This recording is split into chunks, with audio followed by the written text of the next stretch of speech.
सय्यदुल अंबिया खातमुल मुरसलीन सय्यदुल अंबिया खातमुल मुरसलीन मेरे प्यारे नबी तुम सा कोई नहीं मेरे प्यारे नबी तुम सा कोई नहीं सय्यदुल अंबिया खातमुल मुरसलीन सय्यदुल अंबिया खातमुल मुरसलीन चाँद से बढ़ के है तेरी प्यारे ज़मीं चाँद से बढ़ के है तेरी प्यारे ज़मीं मेरे प्यारे नबी तुम सा कोई नहीं तुम सा कोई नहीं सय्यदुल अंबिया खातमुल मुरसलीन सय्यदुल अंबिया खातमुल मुरसलीन मेरे प्यारे नबी तुम सा कोई नहीं है सहाबा सितारे तो चाँद आप है सहाबा सितारे तो चाँद आप है बल्कि उस चाँद से ज्यादा आप हंसी बल्कि उस चाँद से ज्यादा आप हसीन सय्यदुल अंबिया खातमुल मुरसलीन सय्यदुल अंबिया खातमुल मुरसलीन मेरे प्यारे नबी तुम सा कोई नहीं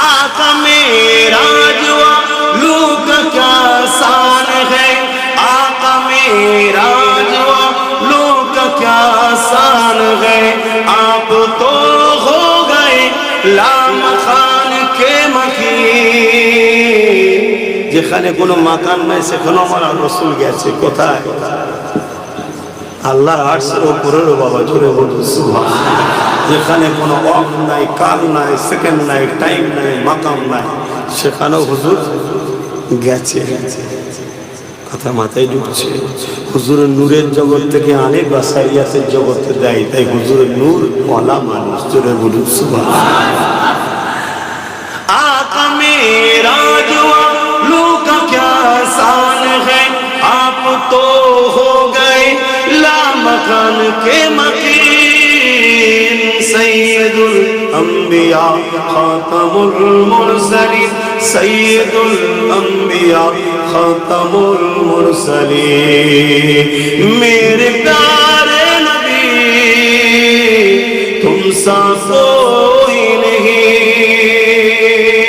सय्यदुल अंबिया खातमुल मुरसलीन কতটা বেঈমানতে হবে আল্লাহ নবী বুখারী মুসলিমের মধ্যে জানিয়ে দিলেন লা ইউমিনু আহাদুকুম হাত্তা কুনা হাব্বা ইলাইহি মিন ওয়ালিদিহি ওয়া ওয়ালাদিহি ওয়ান নাসি আজমাইন অপর হাদিস শরীফ বুখারী মুসলিম লা ইউমিনু আহাদুকুম হাত্তা ইয়াকুল আল্লাহ ওয়া রাসূলুহু أحب إليه مما سواهما ومن أحب عبد الله يحبه إلا لله وقل حديث البخاري مسلم ثلاث من كنا فيه وجد بهن حلاوة الإيمان من كان الله ورسوله أحب إليه مما سواهما ومن أحب عبد الله يحبه إلا لله إلى آخر حديث তিনটি হাদিসের একটাই লক্ষ্য একটাই রাস্তা আল্লাহ নবী সাহাবাদিওকে বলতে লাগলেন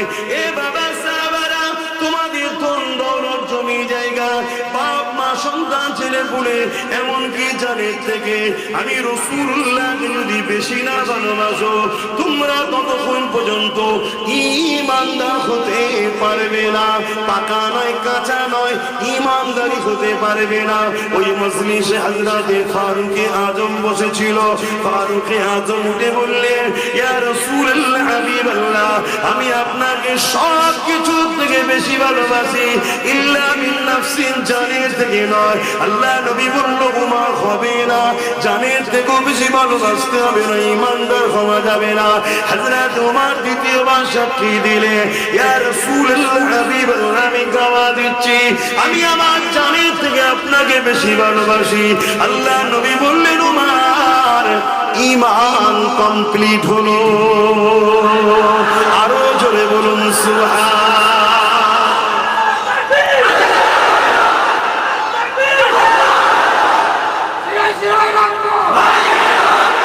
ভাইরা আমার, খুব ভালো করে শোনেন, একটা কাজ করেছেন, এসেছি যখন পেয়েছি নবীর গোলামগুলোকে, তা একটু বুঝিয়ে যাচ্ছি। আপনারাই কম বেশি সবাই জানেন, আল্লাহ শুকর আমার দাওয়াতের অসুবিধা নেই, বাংলাতে করলে যথেষ্ট। কিন্তু এখানে আসলে ভালো লাগে, বাইরে গেলে এই বাহানা একটু মাইন্ড ফ্রি হয়। কেন খাস করে স্পেশাল ঘুরতে যাব বা বেরোবার টাইমে একটা বাহানাতে বেরিয়েছি, কথা বুঝে আসছে। তাই বারবার বলে যাচ্ছি, বাপ তামাম বিশ্ব জুড়ে আমাদেরকে যারা মিটাতে চাইছে, তামাম বিশ্ব জুড়ে আমাদেরকে যারা শেষ করতে চাইছে, তারা সর্বসময় চেষ্টা করেছে, কিন্তু আমাদের মিটাতে পারে না। আপনারা নিশ্চয়ই জানেন, চেঙ্গিস খান নাম শুনেছেন, হালাকু খান নাম শুনেছেন, এরকম বহু চেষ্টা হয়েছে, পারে না। কেন পারেনি? আমাদের মধ্যে একটা পাওয়ার আছে, যে পাওয়ারটার নাম হল ঈমান। জোরে বলুন সুবহানাল্লাহ। ওই পাওয়ারের কাছে যুগে যুগে তারা পরাজিত হয়েছে। তাই তারা বড় পরিকল্পনা করে আমাদের ঈমানকে লুটার জন্য হাজারো ষড়যন্ত্র করছে। আর ঈমান হুজুরের মহব্বত ও ভালোবাসার নাম। জোরে বলুন সুবহানাল্লাহ। আপনাকে বুঝাবার জন্য আর একটু খুলে বলছি, বিরক্ত হচ্ছেন না তো? আপনি একটা প্লাंट लगाবেন, गाछ लगाবেন, कोई भी दरख्त को, उस दरख्त को आप लगाने के लिए दो चीज की बहुत जरूरत है, एक मिट्टी और दूसरा आबहवा। ওই গাছকে আপনাকে লাগাতে গেলে দুটো জিনিসের জরুরি, একটা মাটি আর একটা কি আবহাওয়া। যদি মাটি আর আবহাওয়া ওই প্লান্টের সঙ্গে শুট না করে, তাহলে গাছ তো লাগাবেন, চারা তো লাগাবেন, কিন্তু ওটা ঝলসে মারা যাবে। ঠিক ঠিক। তাহলে দুটো জিনিসের দরকার, একটা মাটি আর একটা আবহাওয়া। जब अल्फाज से हम सब कहते हैं ला इलाहा इल्लल्लाह मुहम्मद रसूलुल्लाह, समझ लिए एक चारा हमारा दिल में ईमान का पौधा लगा दिए हैं। मगर यहाँ भी दो चीज का जरूरी है, एक आदब की मिट्टी चाहिए और मोहब्बत की आबहवा चाहिए। अगर नबी की आदब की मिट्टी दिल में नहीं है, मोहब्बत की आबहवा दिल में नहीं रहते, तो कलेमा का जो पौधा लगाए हैं वो आखिर में जाके मर जाएगा। तब सुद भी खाएंगे, आपको बुरा नहीं लगेगा। किसी को कत्ल भी करेंगे, आपको बुरा नहीं लगेगा। अपनी माँ बाप के ऊपर आप जुल्म भी करेंगे, बुरा नहीं लगेगा, क्योंकि बुरा आपका ईमान आपको समझते हैं ये सही है ये बुरा है। आपका ईमान इधर खत्म हो गया। किस लिए खत्म हुआ है? क्योंकि यहाँ आदब मुस्तफा का मिट्टी नहीं है और रसूलुल्लाह का आबहवा, मोहब्बत की आबहवा नहीं है। तो दिल में आदब मुस्तफा का मिट्टी चाहिए और दिल में मोहम्मद रसूल का मोहब्बत की आबहवा चाहिए। का कलेमा का जो प्लांट चारा लगा हुआ है ला इलाहा इल्लल्लाह, वो बड़ा होगा तो आपका प्लांट का हर शाखा निकलेंगे। एक नमाज होगा, एक रोजा होगा, एक हज होगा, एक ज़कात होगा, एक खैरात होगा, ये सब उस प्लांट का शाखा है। बोलिए सुभान अल्लाह। আর যদি আপনার এই প্লান্ট যদি মারা যায়, তাহলে জানবেন সব বেকার হয়ে যাবে। তাই আগে এই ঈমানটাকে ঠিক করুন, হুজুরের মহব্বত। আল্লাহ নবী মাসে এসেছিলেন 12 রবিউল আউয়াল সোমবার শুভেচ্ছা থেকে সময়। আমার নবী পাক আছেন 500 বছর আগে একজন নবী এসেছিলেন, যিনার নাম হলো হযরত ঈসা রূহুল্লাহ, যিনাকে আল্লাহ পাক কুদরতি ভাবে দুনিয়ায় পাঠিয়েছিলেন, যিনার জিনাদানকে কোনো পুরুষ স্পর্শ করেনি। আল্লাহ পাক এই নিদর্শন তো দেখাচ্ছে, আমি আল্লাহ পারি বাপ ছাড়াও আমার বান্দাকে তৈরি করতে, আমি আল্লাহ পারি মা বাপ ছাড়াও আদমকে তৈরি করতে, আমি আল্লাহ পারি এই দুনিয়ার মানুষেরা পাথরের ভেতর থেকে এমন করে উটনীকে বার করতে। আপনারা নিশ্চয়ই জানেন আল্লাহ নবীকে পরীক্ষা নেওয়া হয়েছিল, হযরতে হুজুরের নাম স্মরণ আসছে না, হযরতে সালেহ আলাইহিস সালামকে তিনার উম্মতিরা পরীক্ষা নিয়েছিল, এই পাথরের ভেতর থেকে আপনি একটা উটনীকে বার করুন, যে উটনীটা এমন করে প্রেগনেন্ট থাকবে, তার পেটে সন্তান থাকবে, এমন একটা উটনীকে বার করুন। হযরতে সালেহ আলাইহিস পাথরের কাছে গেলেন, ওই পাহাড় থেকে একটা উটনী বের হলো, ওই উট পেটে বাচ্চা ছিল, বাচ্চা প্রস্রাব হলো, সেও দুধ পান করতে লাগলো। এ যুবকেরা এখনো শুনে আমরা আশ্চর্য হই না, এখনো বললে কোনো ফতোয়া হয় না, কিন্তু আমার রাসূলুল্লাহ যখন দুই আগুনকে পাথরের মধ্যে দিয়ে আগুনের ভেতর থেকে পানি বার করিয়ে দিল, তখনই দেখবেন সমাজে ফতোয়া হয়। কথা কিছু বুঝছেন না? আল্লাহ নবী আলাইহিস সালামদেরকে মুজিজা দেয়। কেন মুজিজা দেয়? সামনে অলুক আজিজ করনে কে লিয়ে, সামনে যারা আছে তাদেরকে অ্যাট্রাকশন করার জন্য মুজিজা দেয়। মুসা আলাইহিস সালামকে মুজিজা দিয়েছিল, আশা দিয়েছিল, লাঠি দিয়েছিল। ওই লাঠি যখন পাথরের উপরে আঘাত করত, পাথর থেকে 12টা ঝর্ণার ফোয়ারা বেরিয়েছিল। কেননা মুসা নবীর 12টা কবিলা ছিল, এক একটা কবিলার এক একটা ঝর্ণা। আর আমার নবী পাককে আল্লাহ তো নবীদের নবী করেছে, ইমামুল আম্বিয়া করেছে, সমস্ত নবীদের সরদার করেছে। আমার নবী পাক এক লড়াইয়ের ময়দানে গেলেন, 1500 সাহাবা ছিলেন, পানি ছিল না। ওই সাহাবা হুজুরদের মধ্যে থেকে একজন এসে আল্লাহ নবীকে বললেন, ইয়া রাসূলুল্লাহ, হাবিবাল্লাহ, পানি নেই, পানির ব্যবস্থা করে দেন। নবী পাক তো বলতে পারতেন, এ সাহাবা আল্লাহর কাছে চাও, আল্লাহ তো পানি দেবে, আমার কাছে কেন এসেছো? নবী আমার ওটা শিখাইলে, নবী আমার কি বললেন, একটা পাত্র নিয়ে আসো, পাত্র নিয়ে আসলো। আল্লাহ নবী নিজের নূর হাত মুবারকটা দিয়ে দিল, দুই উঙ্গলির বিচকান দিয়ে পানি বেরোতে লাগলো। সাহাবা হুজুররা বলতে লাগলেন, আমরা নিজেরা পানি পান করলাম, গোসল করলাম, প্রয়োজনীয় জন্য পাত্রে জমা করে রাখলাম, এবং আমাদের পশুগুলোকেও পান করালাম। 1500 লোক পান করেছে, গোসল করেছে, পশুকে পান করিয়েছে। রাসূলুল্লাহ শরীরের দুই আগুনের বিচকান দিয়ে পানি বেরোচ্ছে, ওই পানি তথাপিও খতম শেষ হয়নি। আরো জোরে বলুন সুবহান। সেই নবীকে ভালোবাসেন। সময় কম তো, এটা জানি আবেগে হয়, কিন্তু আমি কিছু বলতে চাইছি, সময় কম। কেন আপনারা চাইবেন অনেক রাত পর্যন্ত হোক, আর আমি কিন্তু আপনাদের মতো আবেগে তো চলবো না। কেন একবার খেয়ে নিয়ে সারা জীবন শুকবো, ওই স্টাইলের মানুষ আমি নয়। আজকে সারা রাত করিয়ে তার পরের রাত থেকে করতেই দেবে না। কথা বুঝে আসছে? এই আবেগে ভাষা ভালো নয়, সবকিছুকে লিমিটে চলা ভালো। ইসলাম বাড়াবাড়িকেও পছন্দ করে না, কমানোকেও পছন্দ করে না। ইসলাম মধ্যপন্থী অবলম্বন করতে বলেছে। জোরে বলুন সুবহানাল্লাহ। আর আমার মুজাদ্দিদ জামান দাদা হুজুর রাহমাতুল্লাহ আলাইহি পূর্ব ভারতের মানুষকে এই মধ্যপন্থী অবলম্বনের রাস্তা দেখিয়েছেন। জোরে বলুন সুবহানাল্লাহ। এখানে আরেকটা কথা বলে নিলে আমাদের মহব্বতটা পয়দা হবে। এশিয়া মহাদেশের 4টে সিলসিলা আছে, 4টে সিলসিলা। একটা হলো ফুরফুরা সিলসিলা, একটা দেওবন্দি সিলসিলা, একটা জোনপুরি সিলসিলা, একটা বেরেলি সিলসিলা। 4 সিলসিলার মুরব্বিরাই হক। দেওবন্দি সিলসিলার মুরব্বিরাও হক, ফুরফুরা সিলসিলার মুরব্বিরাও হক, বেরেলি সিলসিলা যারা আকাবের মুরব্বি তারাও হক, জোনপুরি সিলসিলার মুরব্বি যারা তারাও হক। নিচতে আমাদের মধ্যে এখন কিছু টুকুর মুকুর হচ্ছে।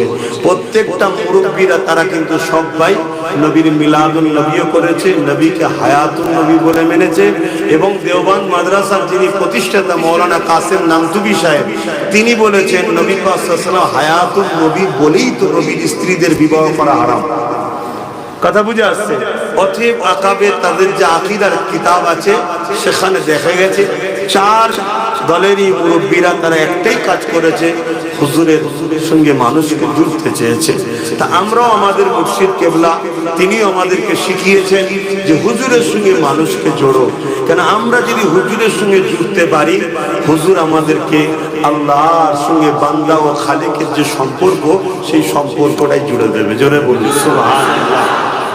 কেন আল্লাহ তোমার রসুলকে এই জন্যই পাঠিয়েছে। দুনিয়ার মানুষ আমায় ভুলে গেছে, আমার থেকে দূরে সরে গেছে, আপনি যান তাদেরকে আমার সঙ্গে সম্পর্ক জোড়েন। কি সম্পর্ক? বান্দা ও খালেকের যে সম্পর্ক, সেই সম্পর্ক হুজুর জুড়বেন। সিদ্দিক আকবর হুজুরের কদমে এসেছে, হুজুর তেনাকে আল্লাহর সঙ্গে জুড়েছে। আবু জেহেল আসেনে, কপাল ফেটে গেছে। ওমর ফারুক এসেছে, হুজুরের সঙ্গে আল্লাহর সঙ্গে জুড়ে দিয়েছে। উতবা সাইবা আসেনে, কপাল ফেটে গেছে। তা আমরাও যদি যাই আল্লাহর সঙ্গে জুড়ে দেবে, আর যদি না যাই কপাল ফেটে যাবে। সাদা মাটা কথা, বেশি ঘুরিয়ে কথা বলতেও পছন্দ করি না, আর ঘুরিয়ে থাকার লোকের সঙ্গে থাকতে যা হবে স্পষ্ট কথা। কথা বুঝে আসছে? কেন? পৃথিবীর সর্বশ্রেষ্ঠ, দোনো জাহানের আল্লাহর সৃষ্টির সর্বশ্রেষ্ঠ, ইন্নাকা লাআলা খুলুকিন আযীম, সবথেকে শ্রেষ্ঠ চরিত্রওয়ালা হলো আল্লাহ নিজে বলছেন মুহাম্মদুর রাসূল সাল্লাল্লাহু আলাইহি সাল্লাম। সেই নবীর হয়ে কথা বলতে বসেছি। অতএব এখানে ঘুরিয়ে ফিরিয়ে বলার কোনো ব্যাপার নাই। ব্যক্তিগত কারোর সঙ্গে দুশ্মনীও নাই, বন্ধুও নাই।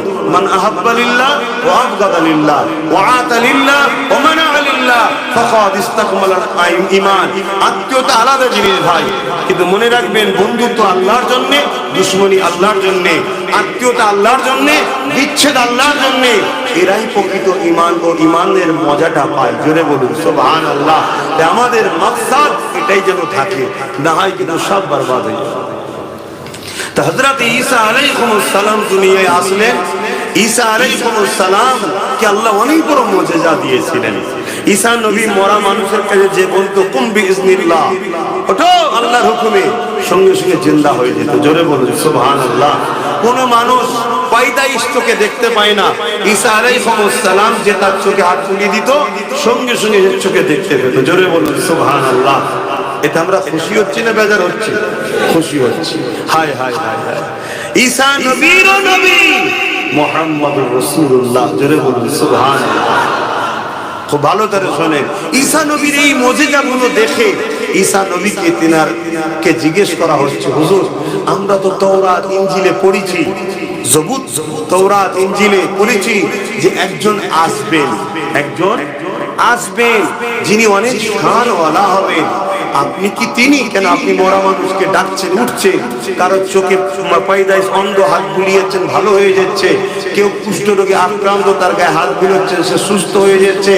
আপনি মাটিতে পাখি তৈরি করে তাকে হাত বুলোচ্ছেন, জিন্দা হয়ে চলে যাচ্ছে। তা আপনি কি সেই রাসূল? হযরত ঈসা আলাইহিস সালাম কি বলেছিল? কুরবান যাক আমার রাসূলের কদমে আব্বাস সিদ্দিকের জানমাল। ঈসা আলাইহিস সালাম বলেছিলেন, না, सुल्तान आने वाला है। जोरे बोलिए सुभान अल्लाह। अगर कोई बादशाह जब आते हैं उससे पहले कोई उजीर आके उनकी आदत को सिखलाता है, मैं मोहम्मद रसूल का उजीरी हूँ। जोरे बोलूं सुभान अल्लाह।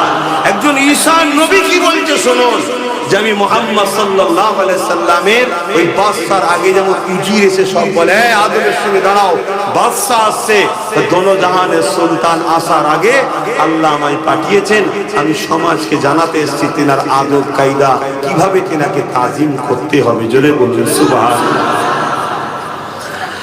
আমাদের সামান্যতম বিয়াদবির জন্য জীবনের সব আমলটা বরবাদ হয়ে যাবে।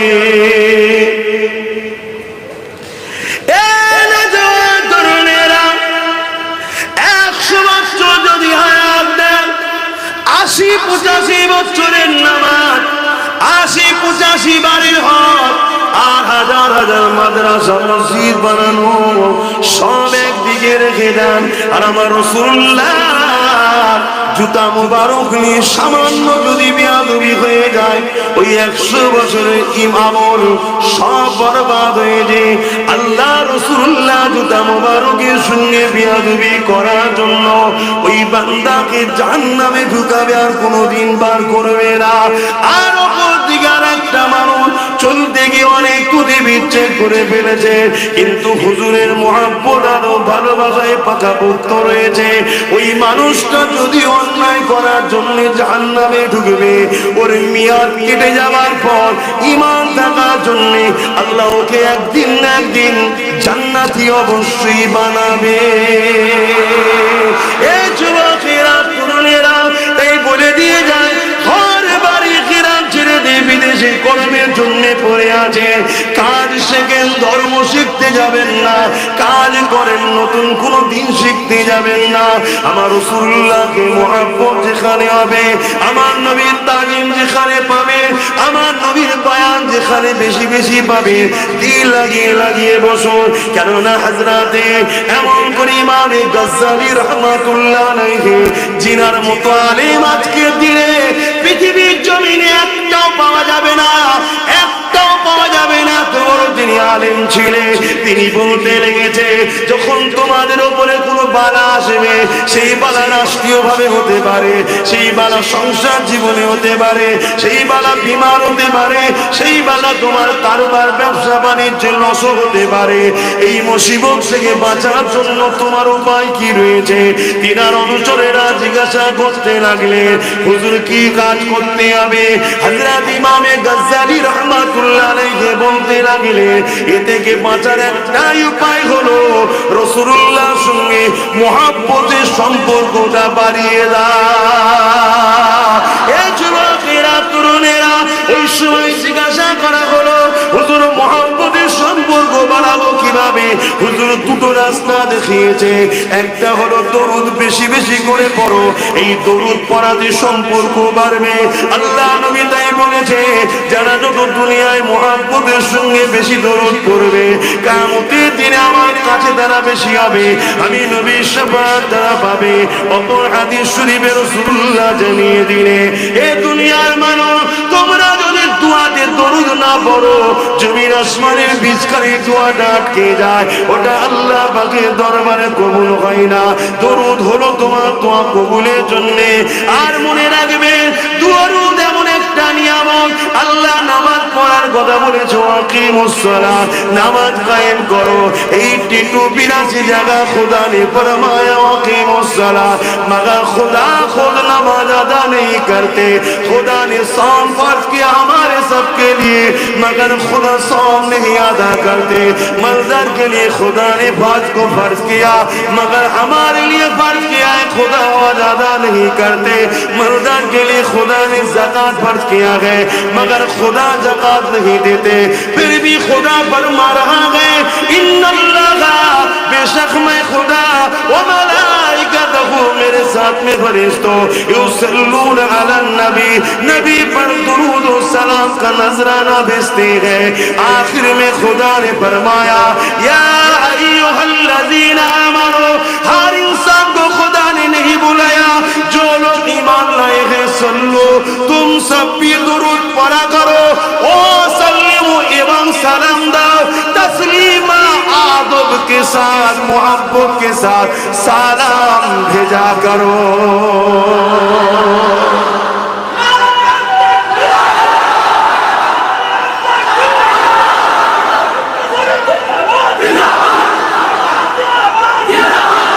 খুব ভালো করে বোঝেন, নামাজ ফরজ, ঠিক তো নাকি? কার হুকুম? আল্লাহর। দরুদ কার হুকুম? আল্লাহর। কিন্তু আল্লাহ নামাজ পড়ে না, আল্লাহর জন্যই তো সেজদা রে বাবা, আল্লাহকে ছাড়া আর কাকে সেজদা দেবো? কিন্তু দরুদ আল্লাহ নিজে পাঠায়। কিন্তু এখানে একটা প্রশ্ন হতে পারে, দরুদটা কি? আল্লাহ যে দরুদ পাঠায়, কিভাবে পাঠায়? আমাদের মতো পড়ে নাকি? আমাদের মতো পড়ে নাকি? না। এই বিষয়টা আমি এখানে রাখছি, আমি যে বিষয়টায় যাচ্ছিলাম সেদিকটা চলে যাচ্ছি। কি বলতেছিলাম যেন? বলবেন তো কোন জায়গা থেকে এইদিকে এলাম? আপনারা শুনছেন তো? বলেন, কেউ একজন তো বলেন, কি বলছিল? হযরত ঈসা আলাইহিস সালাম, তিনার আলোচনা করতে আমার রাসূল পাক সাল্লাল্লাহু আলাইহি ওয়াসাল্লামের শান মর্যাদা আল্লাহ কত বড় করেছে। হুজুর পাক সাল্লাল্লাহু আলাইহি ওয়াসাল্লামের বিষয়ে ঈসা নবী তিনি মেসেজ দিতে এসেছেন। আমার নবী পাক সাল্লাল্লাহু আলাইহি সাল্লাম সমস্ত নবীদেরও নবী, তার জন্যই আল্লাহ বাইতুল মুকাদ্দাস জেরুজালেমে একটা নামাজ আদায় করিয়েছিলেন। আপনারা জানেন, যেখানে সমস্ত নবীরা আমার নবীকে ইক্তেদা করে নামাজ আদায় করেছিলেন, আর আমার নবী ইমামতি করেছিলেন। জোরে বলুন সুবহানাল্লাহ। সেই নবীর উম্মত হয়ে আমরা খুশি না বাজার? আমরা কি ধন্য নয়? হ্যাঁ, সেই নবীকে প্যার করুন, ভালোবাসুন, মহব্বত করুন, দিলে রাখুন। যেখানে আমার নবী পাকের আদব, ভক্তি, ভালোবাসা আছে, সেখানে আপনারা জুড়ে জুড়ে বসবেন।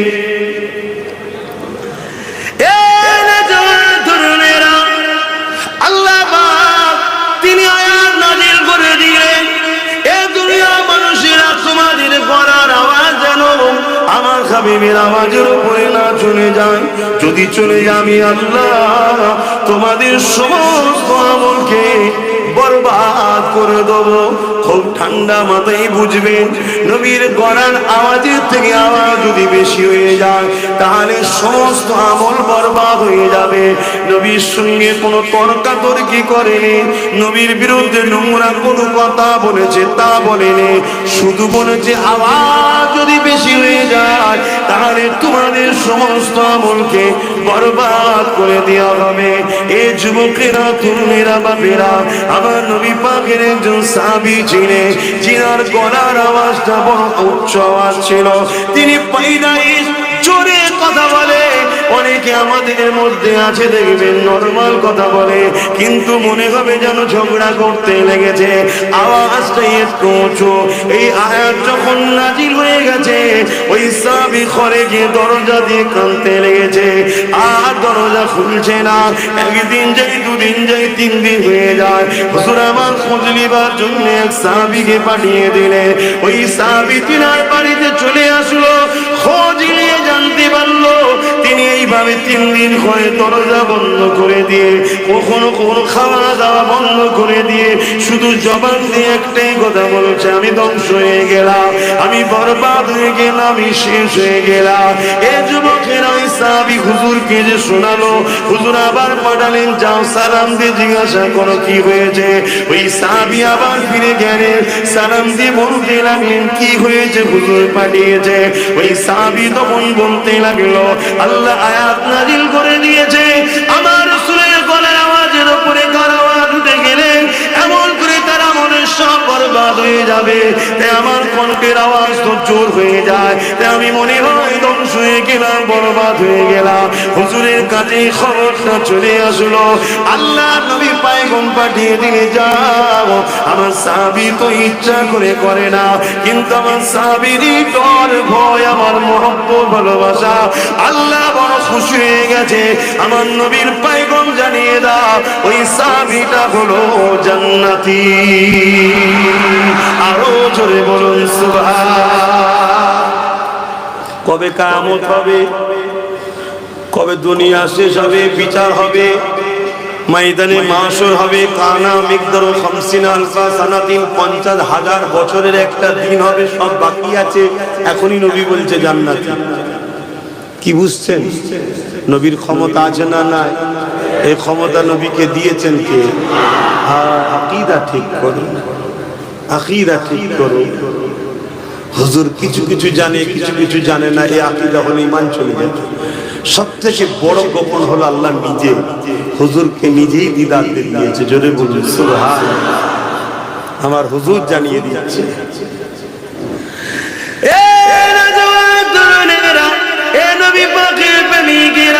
আমরা মহব্বত মানুষ, প্রেম ভালোবাসা মানুষ, প্রেমের কথা বলা পছন্দ করি, আপনাদের অসুবিধা হচ্ছে না তো?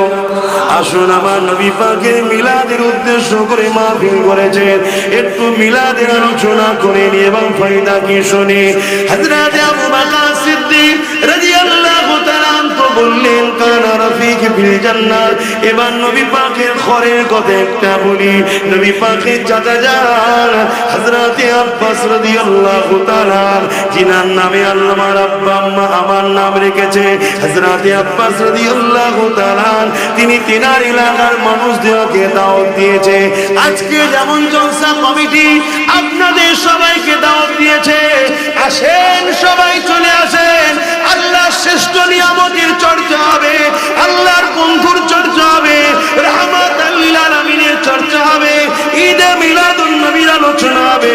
আল্লাহ নবী চাচা হযরত আব্বাস রাদিয়াল্লাহু তাআলা তিনি এলাকার মানুষদেরকে দাওয়াত দিলে এলাকার মানুষেরা সবাই চলে আসো, আমার বাড়িতে সবাই আসো। আজকে আল্লাহর শ্রেষ্ঠ নিয়ামতের আলোচনা হবে, আমার নবী পাকের মাওলুদের আলোচনা হবে। এই যুবকেরা এলাকার মানুষ জড়ো হয়েছে, আল্লাহ নবী চাচা যান ওখানে খিতাব করছে, আলোচনা করছে, বয়ান করছে। আল্লাহ নবী রাস্তা দিয়ে যেতেছিল, নবী পাককে দেখে সাহাবা হুজুররা উঠে দাঁড়িয়ে পড়লে নবী পাককে সালাম দিতে লাগলেন। আল্লাহ নবীকে বলতে লাগলেন, ইয়া রাসূলুল্লাহ হাবিবাল্লাহ, আপনি আমাদের মাহফিলে একটু আসো, কেননা আমরা আপনার মাওলুদের আলোচনা করি। আল্লাহ নবী কি উত্তর দিয়েছিলেন শোনো। এবার সাহাবারা, এ আমার প্রতিবেশীরা, আমি নবী অবশ্যই তোমাদের মাহফিলে যাব, কেননা আমি নবী যা দেখি তোমরা তা দেখতে পাও না। এই কথাটাকে নোট করো, আমি নবী যা দেখি তোমরা তা দেখতে পাও না। কাদেরকে বলছে? সাহাবা হুজুরদেরকে। আমি নবী যা দেখি তোমরা তা দেখতে পাও না। তার মানে সাহাবারা নবীর মতো নয়, তাই সাহাবারা দেখতে পায় না। যদি সাহাবারা নবীর মতো হতো, নবী যা দেখে সাহাবারাও তাও দেখতো। এ যুবকেরা, তরুণেরা, আল্লাহ নবী বললেন অবশ্যই আমি যাব, কেন আল্লাহ আমাকে দেখাতে লেগেছে। তোমরা মজলিস বানিয়েছো, শুধু তোমরা তা নয়, আল্লাহর অগণিত রহমতের ফেরেশতারা তারা দলে দলে সারি সারি দিয়ে এই জান্নাতি মজলিসে হাজির হতে লেগেছে। আরো জোরে বলুন সুবহান। সাহাবা হুজুর জিজ্ঞাসা করলেন, ইয়া রাসূলুল্লাহ হাবিবাল্লাহ, শুধু আমাদের মাহফিলে এসেছে? আল্লাহ নবী বললেন না, কিয়ামত পর্যন্ত এখানে কমিটিও শোনে, আপনারাও শোনেন কত মহান কাজ করছেন। হযরত আবু সাঈদ খুদরি রাদিয়াল্লাহু তাআলা আন থেকে হাদিসটা রায়াত। আল্লাহ নবী বললেন, বাবা সাহাবী, শুধু তোমাদের নয়, কিয়ামত পর্যন্ত পৃথিবীর যে কোনো জায়গায়, যে কোনো শহর, যে কোনো সিটি, যে কোনো গলি, যে কোনো নগর, যে কোনো বাড়িতে আমি রাসূলুল্লাহ আমার মাওলুদের মাহফিল হবে, ওই জায়গায় রহমতের ফেরেশতা হাজির হবে। কিছু বুঝছেন? দেওবন্দি ভাইদের একজন বড় আলেম আছেন, হযরতে মাওলানা আশরাফ আলী থানভী সাহেব। তিনি কিতাবের মধ্যে লিখছে, মুসিবত থেকে উদ্ধার হওয়ার জন্য উচিত হলো রাসূলের আলোচনা বেশি বেশি করা হোক। জোরে বলুন সুবহানাল্লাহ। আর আমি সেই একটা বলি, আর একটা বাকি রয়েছে, গাজ্জালি হুজুর, ইমাম গাজ্জালি হুজুরের মনে পড়ছে। তা দ্বিতীয়টা কি বলেছি? মুসিবত থেকে বাঁচার। আজকে আমরা মুসিবতে আছি না, খারাপ লেবেন না, মুসিবতে আছি না, সত্য কথাতে ভয় খাবার কিছু নেই। চারিদিকে দেখুন না কি হচ্ছে, কার ফ্রিজে কি আছে খুঁজে খুঁজে বার করা হচ্ছে, কি হচ্ছে না, যেখানে সেখানে মেরে দেওয়া হচ্ছে না, হয় বুনেদের নেকাব পর্দা ধরে টানাটানি হচ্ছে না, হয় এটা মুসিবত, বালা তো, এটা বালা। এ থেকে রক্ষা পাওয়ার উপায় ইমাম গাজ্জালি হুজুর বলছেন, নবীর প্রেম বাড়াও। নবীর প্রেম বাড়াবার উপায় কি? এক নম্বর দরুদ, দ্বিতীয় আশরাফ আলী থানভী সাহেব কি বললো, বেশি বেশি নবীর আলোচনা। এমনকি তিনি বলছেন, একটা সময় আমি মহামারী এসেছিল, সবাই ঘরে বন্দি, যেমন কিছুদিন আগে আমাদের বেলায় এলো না করোনা, এটা মাঝে মাঝে আসে, যুগে যুগে আসে। তো ওই সময় উনি বলছেন যে আমার পিরিয়ড এসেছিল, আমি হুজুরের জীবনী লেখা শুরু করলাম, যেদিন লিখতে শেষ করলাম সেই দিন দুনিয়া থেকে মহামারীটাও খতম হলো। বলুন সুবহানাল্লাহ। কথা কিছু বুঝে আসছে? শুধু আমরা হুজুরের প্রেমের কথা বলি তা নয় রে বাবা, সবাই হুজুরকে ভালোবাসে, কিন্তু আজ কিছু মানুষ চেষ্টা করছে আমাদের ঘরে হুজুরের প্রেম থেকে সরাবার। তা একটু বেশি বেশি আরো আলোচনার দরকার আছে না নাই? তো হযরত ইমামে গাজ্জালি রাহমাতুল্লাহ আলাইহি তিনি বলছেন, তিনি একজন মুজাদ্দিদ ছিলেন, তিনি বলছেন দ্বিতীয় অপশন হলো রসুলের উপরে প্রথম নম্বর দরুদ, দ্বিতীয় নম্বর হলো নবীর জীবনী বেশি বেশি করে পড়ো। জোরে বলুন সুবহানাল্লাহ। কেন পড়লে প্রেম বাড়বে। আমার নবীর জীবনী পৃথিবীতে যত শিক্ষিত সভ্য সমাজের লোকেরা পড়ছে আজকের দিন পর্যন্ত, যারাই পড়ছে তারাই 1 বছর 2 বছর 3 বছর 4 বছর পর কলেমা পড়ে রসুলের গোলাম হয়ে যাচ্ছে। জোরে বলুন সুবহানাল্লাহ। কেন এটা এত সুন্দর, এত সুন্দর আখলাক, এত সুন্দর আদর্শ, এত সুন্দর ব্যক্তিত্ব।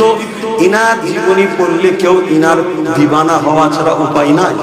আর ইনার দিবানা যে হবে, বালা মুসিবত যাই হোক না কেন সবাই তার গোলাম হয়ে থাকবে, কেউ মাথা তুলবে না। জোরে বলুন সুবহানাল্লাহ। কি এটা বিশ্বাস তো নাকি? আমার নবী পাকের ঘরের যিনি কাজ করতেন একজন খাদেম ছিলেন, হুজুরের ঘর পরিষ্কার করা ঝাড়টার দিত আর করতো, যে ভাষাগুলো আপনারা বুঝবেন। একদিন কোনো পথে যেতে গিয়ে, কোন দূর যুগে সফরে ব্যবসা বাণিজ্য কারবারে যেতে গিয়ে একদিন রাস্তা হারিয়ে ফেলে গভীর জঙ্গলে চলে গেছে। যাওয়ার পর দেখছে একটা ভয়ঙ্কর হিংস্র বাঘ তাকে খাবার জন্য আগিয়ে আসছে। তখন নবী পাক সাল্লাল্লাহু আলাইহি সাল্লামের ওই সাহাবী বলছেন, এ আল্লাহর সৃষ্টি মখলুক বাঘ, তুমি যদি আমায় খাও, তোমার আমি রেজেক যদি হইতো খাবে তো, কিন্তু শোনো, তুমি যদি আমায় খাও তাহলে হুজুরের দরবারে ঝাড়ু দেবে কে? আমি রাস্তা ভুলে গেছি, তুমি আমায় রাস্তা দেখিয়ে দাও। তারিখ গাওয়া দিচ্ছে, যেমন আমরা হাত ধরে মানুষকে রাস্তা দেখাই, ওই বাঘ লেজ দিয়ে ওই সাহাবীর হাতকে পাক দিয়েছে, টেনে টেনে নিজে রাস্তা দেখিয়েছে। জোরে বলুন সুবহানাল্লাহ।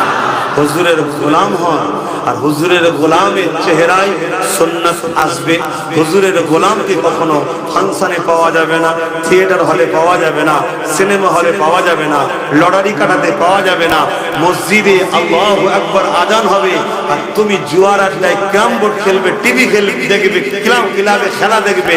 ভাই, এটা হুজুরের গোলামের কাজ নয়। কিন্তু আপনি গোলামি সম্পর্ক জুড়ুন, পাশাপাশি এগুলোকে আস্তে আস্তে সব আপনার জীবনে আনুন, তবেই তো আপনি সাকসেসফুল হবেন। কত টাকার মালিক ওটা সাকসেসফুল নয়, কে আপনাকে চেনে ওটা সাকসেসফুল নয়, আপনি কত বড় প্রাইম মিনিস্টার হয়েছেন ওটা সাকসেসফুল নয়। সাকসেসফুল হলো কবরে যখন জিজ্ঞেস করা হবে হুজুর পাক সাল্লাল্লাহু আলাইহি সাল্লামকে হাজির করিয়ে, ইনি মুহাম্মদ সাল্লাল্লাহু আলাইহি সাল্লাম, ইনার সম্বন্ধে তোমার রায় কি ছিল? আর ওদিক থেকে হুজুর বলবেন, এ ফেরেশতা, আমি বলছি আমার গোলাম ছিল। এটাই হচ্ছে সবথেকে বড় সাকসেসফুল। জোরে বলুন সুবহানাল্লাহ।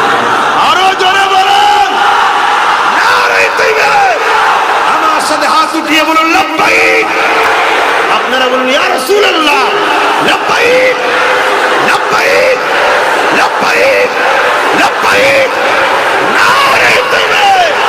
सरकार की आमद, सरकार की आमद, आका की आमद, हुजूर की आमद, हबीबुल्लाह की आमद, दाता की आमद। नारे तकबीर।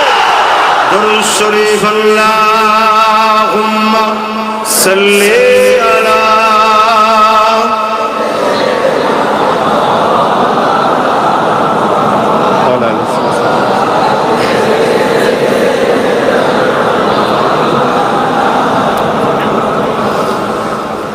रहमत बरस रही है दरबार मुस्तफा में, बिन मांगे मिल रहा है दरबार मुस्तफा में। মদিনা শরীফকে আল্লাহ ইমানের মারকাজ করেছে, মক্কা শরীফকে আল্লাহ আমলের মারকাজ করেছে। জোরে বলুন সুবহানাল্লাহ। মক্কা শরীফে 1 রাকাত নামাজ পড়লে 1 লক্ষ রাকাত নামাজের সওয়াব, আর মদিনা শরীফে 1 রাকাত নামাজ পড়লে 50,000 রাকাতের সওয়াব। এই জায়গায় কিন্তু মক্কার মাকাম আল্লাহ বেশি করেছে, এখানে আমলের বাড়াই আছে, কিন্তু মক্কায় ইমানের হিফাজত নাই। ইমানের হিফাজত মদিনায় আছে। তাই রাসূল বললেন, ইমান যেমন সাপ আহার করে গর্তেই ফিরে আসে, পুরো পৃথিবী থেকে ঘুরে ঈমান আমার মদিনায় ফিরে আসবে। জোরে বলুন সুবহানাল্লাহ। इसीलिए हमारे आका ने भी फरमाया मदीने में मौत की तमन्ना ज्यादा करो। बोलिए सुभान अल्लाह। मदीने के साथ तवल्लुक ज्यादा रखो, क्योंकि मैं मदीने से रोजे महशर के दिन उठाऊंगे। जोरे बोलूं सुभान अल्लाह। अल्लाह नबी बोलेছেন মদিনা শরীফের মানুষের শাফাআতটা সর্বপ্রথম আমি করব। জোরে বলুন সুবহানাল্লাহ। মদিনা শরীফের এত মাকাম, বুখারী মুসলিম গওয়া দিচ্ছে হযরত আনাস মুখ থেকে রায়াত, কেউ যদি মদিনা শরীফের উপরে हमला করার इरादा करे, कोई शख्स मदीना के ऊपर हमला करने का इरादा किया है, हमला नहीं किया है, सिर्फ इरादा किया है और बगैर तौबा के मर गए, जैसे शीशे आग में डालते हैं वो पिघला जाते हैं, उसी तरह इंसान को खुदा जहन्नम में डाल के उसको पिघलाएंगे। बोलिए नाउज़ बिल्लाह। আপনারা শোনার কাজ করেন, সীসা দেন আগুনে, কি বলেন আপনারা? সীসাই বলেন তো নাকি?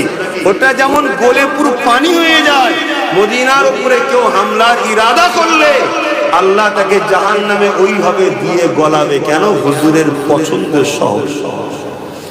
তাহলে হুজুরের পছন্দকে আঘাত করেনি, আঘাত করার ইরাদা করলে যদি এই শাস্তি হয়, তাহলে হুজুরের পছন্দ আরো তো কিছু আছে, সেগুলোকে আঘাত করলে, যেমন সাহাবা হুজুররা, আহলে বায়াতরা, ওলি আউলিয়ারা, এরা তো হুজুরের মহব্বতের সব সৈনিক, তাদের উপরে আঘাত করলে তাহলে তাদের কি হবে?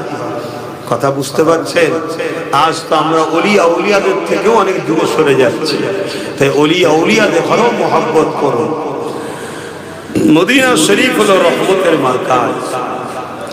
रहमत बरस रही है दरबार मुस्तफा में, बिन मांगे मिल रहा है दरबार मुस्तफा में। जोरे बोलूं उन पर दरूद हरदम, उन पर सलाम हरदम, उन पर दरूद हरदम, उन पर सलाम हरदम, हर एक पर लगा है दरबार मुस्तफा में, बिन मांगे मिल रहा है दरबार मुस्तफा में। आंसू जो बह रहे हैं सब हाल कह रहे हैं, आंसू जो बह रहे हैं सब हाल कह रहे हैं, लब कौन खोलता है दरबार मुस्तफा में, लब कौन खोलता है दरबार मुस्तफा में, बिन मांगे मिल रहा है दरबार मुस्तफा में, लब कौन खोलता है दरबार मुस्तफा में। सीने पे हाथ रख के मैं दिल को ढूंढता हूँ, सीने पे हाथ रख के मैं दिल को ढूंढता हूँ, दिल मुझको ढूंढता है दरबार मुस्तफा में, दिल मुझको ढूंढता है दरबार मुस्तफा में, बिन मांगे मिल रहा है दरबार मुस्तफा में, रहमत बरस रही है दरबार मुस्तफा में। हक उनको दे रहा है वो सबको दे रही है, हक उनको दे रहा है वो सबको दे रही है। इसीलिए तो बुखारी में फरमाया अना कासिमुल्लाहु युती, दूसरा हदीस अना कासिमुल्लाहु युती, देने वाला मौला बेशक अल्लाह है मगर बढ़ते हमारा नबी। बोलिए सुभान। हक मेरे नबी को देते हैं, नबी पूरा कायनात को बांटते हैं। बोलिए सुभान अल्लाह। जितने नबी नबुआत मिले हैं सदके मोहम्मद रसूल की झोली से मिले हैं। बोलिए सुभान अल्लाह। हम तुम तो बहुत दूर की बात है, मूसा कलीमुल्लाह का जो नबुआत मिला है मोहम्मद रसूल की झोली से मिले हैं। बोलिए सुभान अल्लाह। সেই নবীকে চিনো যদি কামিয়াবি হতে চান, না হয় সব বেকার হয়ে যাবে। হক উनको दे रहा है वो सबको दे रही है, हक उनको दे रहा है वो सबको दे रही है। देने का इंतहा है दरबार मुस्तफा में, देने का इंतहा है दरबार मुस्तफा में। बिन मांगे मिल रहा है दरबार मुस्तफा में, रहमत बरस रही है दरबार मुस्तफा में। अल्लाहुम्मा सल्ली अला सय्यिदिना मौलाना मुहम्मद व अला आलिहि।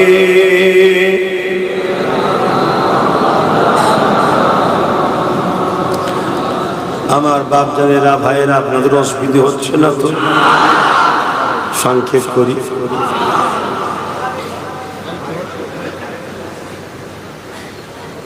আর ছোট করি। আর একটুখানি যখন বলতে বলে আমার রাসূলের মিলাদ নিয়ে বলতে গিয়ে তো অন্যদিকে চলে গিয়েছিলাম।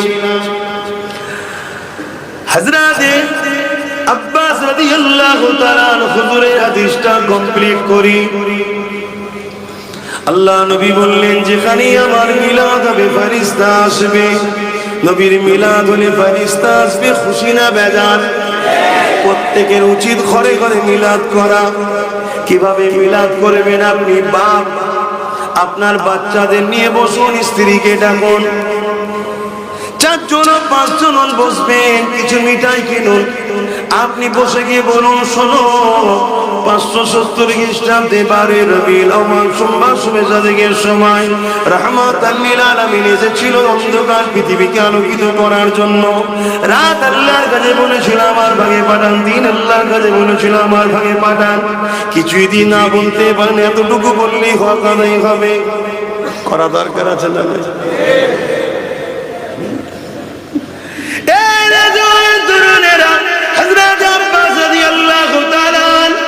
শুনে বড় খুশি হবে। আল্লাহ নবী বললেন চাচা কি আলোচনা করছেন শুনি। হযরত আব্বাস রাদিয়াল্লাহু তাআলা বলতে লেগেছে ইয়া রাসূলুল্লাহ হাবিবাল্লাহ, আমি আপনার শিশুবেলার কথা শোনাতে লেগেছি। এই বলে হুজুর আমার দাঁড়িয়ে কি আলোচনা করতে লাগলে। নবী পাকের চাচা আলোচনা করে নবী শুনতে লেগেছে। কি আলোচনা করতে লেগেছে? এ আমার প্রতিবেশীরা শোনো, আমি আব্বাস যখন আমার দয়া নবী দুনিয়ায় এলো, আমি একদিন পূর্ণিমা চাঁদে এমন করে 14 রাত যাকে বলা হয়, ওই পূর্ণিমা রাতে আমি আমার রাসূলুল্লাহকে দেখতে গেলাম। শিশু বাচ্চা নবী শোয়ানো রয়েছে। আমি দেখতে গিয়ে দেখলাম খোলা আকাশের নিচেই রয়েছে। আর ডান হাতে শাহাদাতের আঙ্গুলিটা উপরের দিকে তুলে দিয়ে এমন করে ডান দিকে ইশারা করে, বাঁ দিকে ইশারা করে, আর মুচকে মুচকে হাসে। হাসে। আমি চিন্তা করতে লাগলাম কি দেখে আর হাসে। আসমানের দিকে চেয়ে অবাক হয়ে গেলাম, যেদিকে আমার রাসূলুল্লাহর ইল্লি হেলে ওই দিকে আকাশের চাঁদ হিলতে লেগেছে। আরো জোরে বলুন সুবহান। এ যুবকেরা, তরুণেরা, এই সম্বন্ধে আরেকটা রায়াত আছে। আল্লাহর নবীর দুধমা হযরত হালিমা রাদিয়াল্লাহু তাআলা আনহার বেটি হযরত সুহাইবা হুজুর বলতে লাগে, আমি বাচ্চা মুহাম্মদ রাসূলকে নিয়ে কোলে করে যখন পূর্ণিমা রাতে যখন বাইরে বেরোলাম, আমার মুহাম্মদ রাসূল কোলে রয়েছে। আসমানের দিকে আঙুলটা তুলে দিয়ে এইভাবে চাঁদের দিকে ইশারা করে, যেদিকে ইশারা করে সেদিকে যায় আর মুচকে মুচকে হাসে। আমি অবাক হয়ে দেখতে লাগলাম আর ভাবতে লাগলাম, দুনিয়ার বাবারা, দুনিয়ার মায়েরা, দুনিয়ার আত্মীয়রা তাদের বাচ্চার জন্য প্লাস্টিকের খেলনা দেয়, লোহার খেলনা দেয়, আর এ দরজানের সুলতানের জন্য আমার আল্লাহ স্বয়ং নিজে চাঁদকে রাসূলুল্লাহর খেলনা বানিয়ে দিয়েছে। আরো জোরে বলুন সুবহান।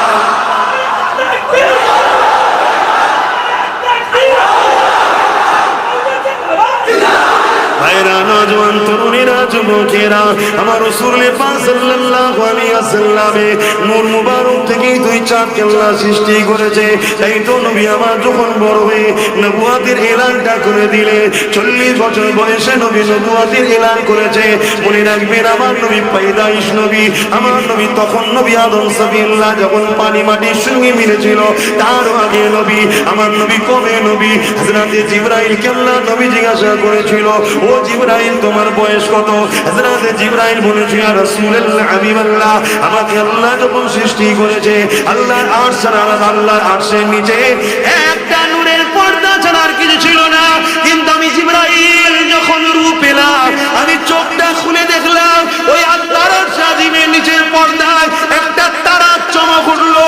ওই নূরের তারাকে দেখে আমি জিবরাইল বড় দিবানা হয়ে গেলাম। এত সুন্দর সে আলো নূর ছিল, আমি দেখার জন্য তামান্না করতেই লাগলাম। 70,000 বছর অপেক্ষা করলাম, তারপরে আবার একবার চমকে উঠলো, আবার দেখার জন্য দিবানা হয়ে রইলাম। 70,000 বছর পর আবার একবার চমকালো, ইয়া রাসূলুল্লাহ,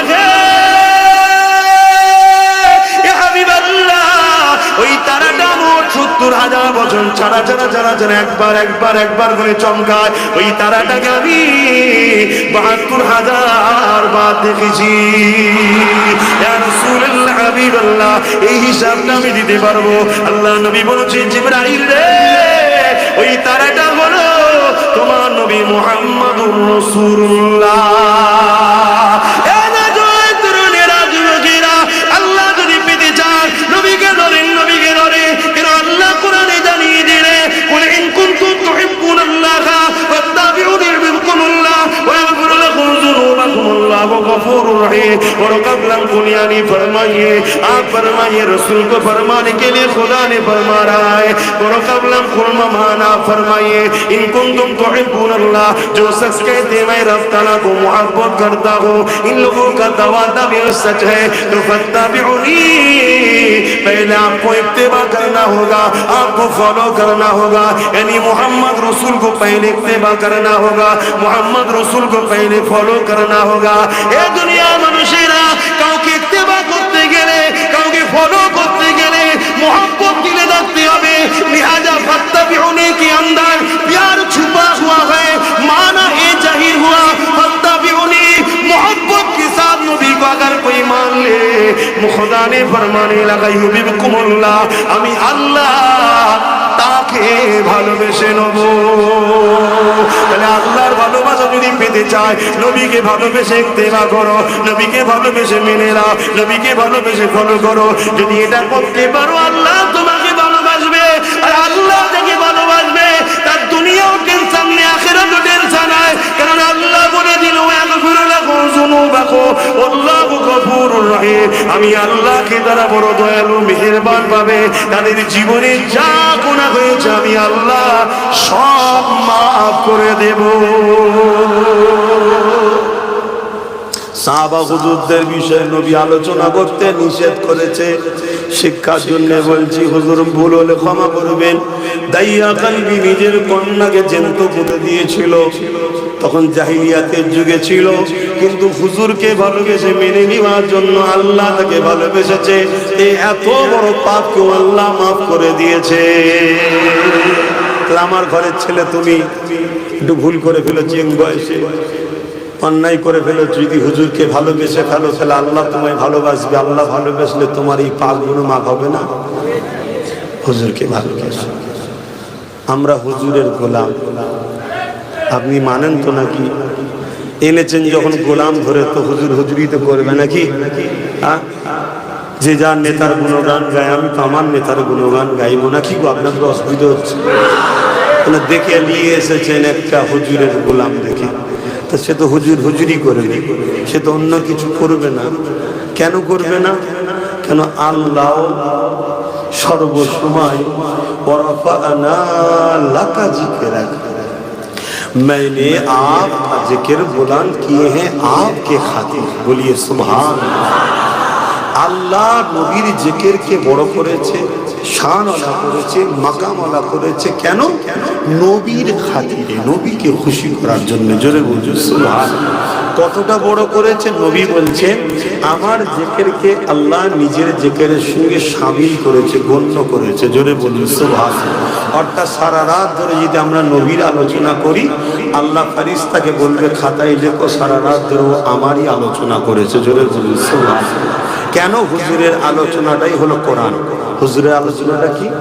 কানা খুলুকুল্লাহুল কোরআন, নবীর লাইফ স্টাইলটাই হলো কোরআন। জোরে বলি সুবহানাল্লাহ। কোরআন अगर समझना है तो मोहम्मद रसूल को फॉलो करना चाहिए। बोलिए सुबहानाल्लाह। কেন? কোরআন নবী ছাড়া বোঝা যাবে না। খুব ভালো করে বুঝুন, ওটা কালামুল্লাহ, আল্লাহর কথা। আল্লাহর কথা বুঝতে গেলে আমার তোমার মতো লোক পারবে না। সিদ্দিকে আকবরের মতো মানুষ পারেনি, ফারুকি আজমের মতো লোক পারেনি। যদি পারতো তাহলে নবী বলতে আল্লাহ কোরআন যে যার দিন বার করে দাও। কথা বুঝে আসছে? বুঝাবার জন্য স্পেশাল পাওয়ার দিয়ে আল্লাহ পাঠিয়েছে রাসূলুল্লাহকে। তিনি বোঝে, এমনকি জিবরাইলও বোঝে না, আমার রাসূল বোঝে। জোরে বলুন সুবহানাল্লাহ। যদি বলেন এটা কি করে হয়, জিবরাইল তো নিয়ে এসছে না। হ্যাঁ, জিবরাইল তো শুধুমাত্র টেপ রেকর্ড, ওখান থেকে লোড হয়েছে, এখানে এসে খুলে দিয়েছে। কথা বুঝে আসছে? না হয় একদিন জিবরাইল আমার নবীর কাছে ওহী নিয়ে এসেছে, হুজুর আপ ফরমাই, আপ আমার রাসূলকে বলছে আপনি পড়েন। কি পড়বো? আলিফ। আমার নবী বলছেন আগে চলো, লাম आगे चलो, मीम आगे चलो, जालिकल किताब ला रैब फी। हुजूर ने भी फरमाने लगा, पढ़ने लगा, ला रैब फी, जालिकल किताब ला रैब फी। हजरत जिब्राइल ने पूछने लगा, या रसूल अल्लाह, जब अलिफ लाम मीम फरमाने के लिए आपने फरमाइए, जब आप पढ़िए तब आपने फरमाया आगे चलिए, जालिकल किताब ला रैब फी। ये आपने भी तिलावत की है। राज क्या है? मेरे नबी ने फरमाया जिब्राइल आलिफ का माना तुझे मालूम है? जिब्राइल ने फरमाया ला, मालूम नहीं। लाम मालूम नहीं, मीम मालूम नहीं। जालिकल किताब ला रैब फी, तुझे भी मालूम है, मुझे भी मालूम है, हर कोई अरबी जानने वालों को मालूम है जालिकल किताब ला रैब फी इसका माना क्या है।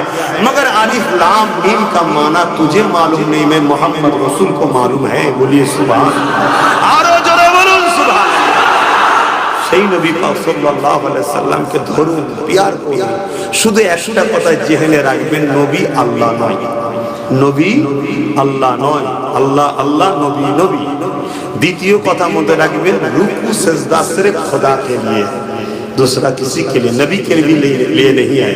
নবীর জন্য রুকু সিজদা নয়, এটা শুধু আল্লাহ। এই দুটোকে মাথায় রেখে যেমন করে খুশি আপনি নবীকে প্রেম করুন, আপনি নবীর মাকাম এক যাররা পরিমাণও পৌঁছাতে পারবেন না। যদি বলেন কেন? ওই যে বললাম না, আল্লাহ দরুদ পাঠায়। আল্লাহ কি পড়ে? আল্লাহ কি আমাদের মতো পড়ে নাকি? না।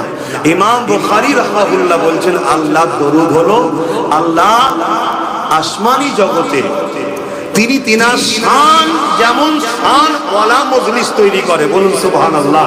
আমরা যেমন মজলিস করেছি না, আল্লাহ মজলিস তৈরি করে শানওয়ালা। ইমাম বুখারীর কথা বলছি, আমার বাপের কথা শোনাচ্ছি না। ইমাম বুখারী বলছে শান যেমন শানওয়ালা মজলিস তৈরি করেন, এবং সেই মজলিসে ফেরেশতাদের ঘরে তিনি দাওয়াত দেন। ফেরেশতাদের দাওয়াত দিয়ে সেখানে আল্লাহ ওয়াজ করেন। ওয়াজ মানে উপদেশ দেওয়া, খেতাব করা, আলোচনা করা। কি আলোচনা করে? আমার নবীর শান মর্যাদাকে বাড়াতে থাকে। জোরে বলুন সুবহানাল্লাহ। যেমন আমাদের মোবাইলে একটা অপশন আছে, দেখবেন মাঝে মাঝে কোম্পানি থেকে দেয় সফটওয়্যার, কি আপডেট করুন, তাই তো নাকি? মোবাইলে আপডেট অনেকদিন হয়ে যাওয়ার পরে আপডেট সফটওয়্যার আছে, ওই আপডেট যখন মারবেন দেখবেন মোবাইলটা ফ্রি হয়ে যায়, নতুন নতুন ভার্সন আছে। এটা কে দেয়? কোম্পানি। এটা কখনো সখনো দেয়। আর আমার আল্লাহ প্রতিটা সেকেন্ড, প্রতিটা পল, প্রতিটা টাইম তিনার হাবিবের মাকামের আপডেট করছে, বাড়াচ্ছে বাড়াচ্ছে বাড়াচ্ছে বাড়াচ্ছে। জোরে বলুন সুবহানাল্লাহ। যতক্ষণ ওয়াজ করতে শুরু করেছি এখন পর্যন্ত কয়েক মিলিয়ন, বিলিয়ন, জিলিয়ন যা আছে তারও থেকে বেশি মাকাম আল্লাহ বাড়িয়ে দিয়েছে। জোরে বলুন সুবহানাল্লাহ। নবীর মাকামে পৌঁছাবেন কি করে? এ খেয়াল মাথায় আনবেন না যে বড্ড বাড়াবাড়ি হয়ে যাচ্ছে। না, নবী পদ বাড়াবাড়ি, মাকাম বাড়ানো আমাদের কাজ নয়। নবীর মাকাম বাড়াতে একমাত্র পারে তিনি, যিনি নবীর থেকে বড়। তিনি কে? জোরে বলবেন কে? আরে জবান খুলে বলুন আল্লাহ। শাহাদাত আগুন তুলে আমার সাথে বলুন আল্লাহু আকবার। আরো জোরে বলুন আল্লাহু আকবার। একবার আল্লাহ বললে 40টা নেকি আল্লাহ দেয়। জোরে বলুন সুবহানাল্লাহ। এটা তিনার জাত নাম। এটা কি নাম? জাত নাম। আল্লাহ জাত নাম হলো আল্লাহ। বাকি যত নাম আছে সব সিফাতি নাম। আল্লাহর বহুত পদ আছে ভাই, আমরা 99টা জানি, তারিখে হাদিসে আরো 3000-এর উপরে পদ আছে, কিন্তু আল্লাহর আরো পদ আছে। কথা বুঝে আসছে? তো সেই আল্লাহ কাছে যাবেন, আমরা যাবো জান্নাতে, তাই তো নাকি? বলেন ইনশাআল্লাহ। আল্লাহ দেখবো না? দেখবো না। আল্লাহ দেখতে গেলে কি স্টাইল দরকার, কি আদব দরকার, কিভাবে যাওয়া দরকার। সামান্য একটা পথ থাকলে তার কাছে যেতে গেলে দরওয়ান বলছে এভাবে দাঁড়াও, এভাবে দাঁড়াও, এভাবে দাঁড়াও। আমার মতো একটা লোক যখন সামান্য হুজুরের পায়ের জুতো ধুলো নয়, সামান্য একটা আল্লাহ সৃষ্টি মখলুক, তার জন্য আসে এই রাস্তা ক্লিয়ার করো, হেলমেট তৈরি করো, এই না হয় ওই না হয়। আল্লাহর কাছে যাবেন জান্নাতে, তিনাকে দেখবে, তিনার যে ভক্তি, আদব, স্টাইল, এটা কে শিখাবে? আমি তো না। এটা শিখানোর জন্য সেরকম পাওয়ারফুলই দরকার। যেমন পাওয়ারফুল মালিক, তেনার পাওয়ারের মর্যাদা শিখাবার জন্য আল্লাহ একজনকেই বানিয়েছে, তিনি হলেন মুহাম্মদুর রাসূল। তিনি আমাদের কাছে এসেছে ওই রব্বুল আলামিনের শান, মর্যাদা, মাকাম আমাদের ঘরে ট্রেনিং দিয়ে জান্নাতে নিয়ে যাবে বলে। তাই আমাদের উচিত হুজুর কাছে পর্যন্ত যাওয়া, হুজুরের আমাদেরকে ওই ট্রেনিংটা দিয়ে জান্নাত পর্যন্ত নিয়ে যাবে। জোরে বলুন সুবহানাল্লাহ। আল্লাহ নবী চাচাজানের কথা বলছিলাম, ফিরে আসি, মিলাদের কথা বলছিলাম। আল্লাহ নবী যখন চাচাজানি আলোচনা করছে, হুজুর খুশি হয়ে গেলেন আলোচনা শুনে কি বললেন? অজাবাতলাহু সাফাআতি, হ্যাঁ আমার প্রতিবেশী, আমার চাচা, তোমাদের জন্য আমার শাফাআত ওয়াজিব। জোরে বলুন সুবহানাল্লাহ। নবী শাফাআতুন নবী, নবী শাফাআতুন নবী, নবী হায়াতুন নবী, নবী মেরাজুন নবী, নবী নূর ওয়ালা নবী। জোরে বলুন সুবহানাল্লাহ। নবী 40 বছরে নবুয়তের এলান করেছে, কিন্তু নবী यासीन, ये मेरा नबी का नाम है। আমার প্রথমে একজন নাত পড়ছিল, কি পড়ছিল না একজন, এ जिसके लिए महफिल कौनाइन सजे हैं, फिरदौस भरी जिसके वसीले से बनी है। ओ हासमी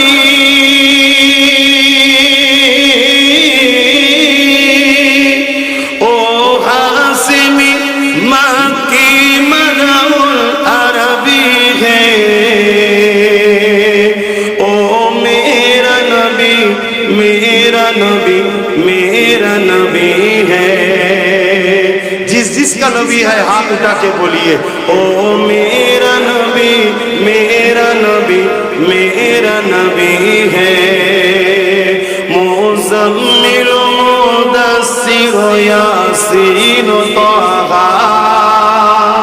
এই যে ইয়াসিন, ইয়াসিনটা কি? আমার হুজুরের নাম, জোরে বলতে সুবহানাল্লাহ। ইয়াসিন, হে আমার ইয়াসিন। তো হুজুর যদি তখন না থাকে তো আল্লাহ ডাকছে কাকে? কথা বুঝে আসছে না? 40 বছর বয়সে হুজুর এলান করেছে আনা মুহাম্মদ রাসূলুল্লাহ। ছোটবেলা থেকে মানুষের কাছে পরিচিত হয়েছে, মানুষ দেখছে যে মুহাম্মদ রাসূল সাল্লাল্লাহু আলাইহি সাল্লাম ইনি বড় হচ্ছে, ইনার স্টাইল, ইনার চাল চলন, কথাবার্তা, ইনসাফ ইনসানিয়াত 40 বছর প্রতিবেশী দেখছে। হঠাৎ করে যদি এসেই বলতো না মুহাম্মদ রাসূল, লোক ঘাবড়ে যেত। 40 বছর ধরে তেনাকে দেখছে, দেখছে সত্যি, কখনো কারোর উপর জুলুম করে না, মিথ্যা কথা বলে না, কখনো কারোর উপরে ইহসান পরামর্শ করে না, কারোর মাল ঝেড়ে নেয় না, কখনো ফিতনা করে না, নোংরা কথা বলে না, মানুষের উপকার করে। তারপরে এই মাইন্ডটা আল্লাহ তৈরি করে দিল সবার মধ্যে যে ইনি কত ভালো মানুষ, দেখো। তারপরে বলল আনা মুহাম্মদ রাসূল সাল্লাল্লাহু আলাইহি ওয়াসাল্লাম। এবারে মানবো কি মানবো না নসিবের ব্যাপার। আমার আবু বকর সিদ্দিক বিনা প্রশ্নে মেনে নিল। আবু বকর সিদ্দিক বিনা প্রশ্নে মেনে নিয়েছে। আর আবু বকর সিদ্দিকের উপরে রাসূল বলেছেন দুটো কাজ প্রত্যেকটা মুমিনের জন্য ওয়াজিব। একটা হলো আবু বকর সিদ্দিককে মহব্বত করা, আর একটা হলো আবু বকর সিদ্দিকের আলোচনা করা। জোরে বলুন সুবহানাল্লাহ। এই আবু বকর সিদ্দিককেও হুজুর বলছে মহব্বত করতে হবে। কথা বুঝে আসছে? কেন? হুজুরের সঙ্গে জুড়েছে। এই জুড়ার বিষয়ে একটা ছোট্ট কথা মনে পড়ে যে একটু বলি। আল্লাহ নবী সাল্লাল্লাহু আলাইহি সাল্লাম মদিনার নববীতে বসে আছে, দুজন সাহাবী এসেছেন। এসে হুজুরের সঙ্গে বিভিন্ন বিষয়ে কথা বলছে। আর এখনকার সময় তো রোডের ধারে যেমন লাইট পোস্ট আছে, তখন তো সব ছিল না। 1400-1500 বছর আগের কথা, তো অনেক রাত হয়ে গেছে, অন্ধকার হয়ে গেছে। তো সাহাবা হুজুররা বাইরে বেরোলেন। বেরোবার পরে বলছেন হুজুর রাত অনেক অন্ধকার হয়ে গেছে, আমরা অনেকটা দূর যাব এই অন্ধকারে। আল্লাহ নবী বললেন না যে আমার কাছে থেকে যাও বা তুমি দেরি করেছো আমি করবো না। হুজুর বললেন তোমাদের কাছে লাঠি আছে, লাঠি লাঠি বোঝেন তো আশা, লাঠি হাতে রাখা হুজুরের সুন্নাত। জোরে বলুন সুবহানাল্লাহ। এই যে লাঠি হাতে রাখা এটা হুজুরের সুন্নাত। তো ভাইরা আমার, তো এই সময় সাহাবী হুজুরদের মধ্যে থেকে একজন সাহাবা হুজুরের মধ্যে একজন লাঠি দিলেন। আল্লাহ নবী লাঠির উপরে হাত দিলেন, দিবার পর বললেন যাও বাইরে যখন বেরোবে এই লাঠি লাইটের কাজ হবে, তোমরা লাইট বুঝবে বলে লাইট বললাম। জোরে বলুন সুবহানাল্লাহ। সাহাবা হুজুররা একবারও তো বলতে পারতেন হুজুর কাঠের লাঠি কি করে আলো হবে? না, এতটা ঈমান হুজুরের উপরে। হুজুর যখন বলেছে হবে। তো বাইরে বেরিয়েছে, বাইরে বেরোবার পরে যখনই অন্ধকারে বাইরে বেরিয়েছে ওই লাঠি থেকে আলো বেরোচ্ছে। জোরে বলুন সুবহানাল্লাহ। এর থেকেও মজার বিষয় আছে, শুনুন। এ নাই হুজুর হাত দিয়েছে, এ নাই হুজুর হাত দিয়েছে, হুজুরের হাতের বরকতে আল্লাহ আলো করে দিয়েছে। তা কিছু দূর যেতে যেতে যেতে একটা মোড় পড়েছে, সেই মোড় থেকে দুই সাহাবীর বাড়ি এরা দুদিকে, লাঠি তো একটা, আলো তো একটা। আর হুজুরের সুন্নাত বলে সব সাহাবা হুজুররা লাঠি রাখতেন।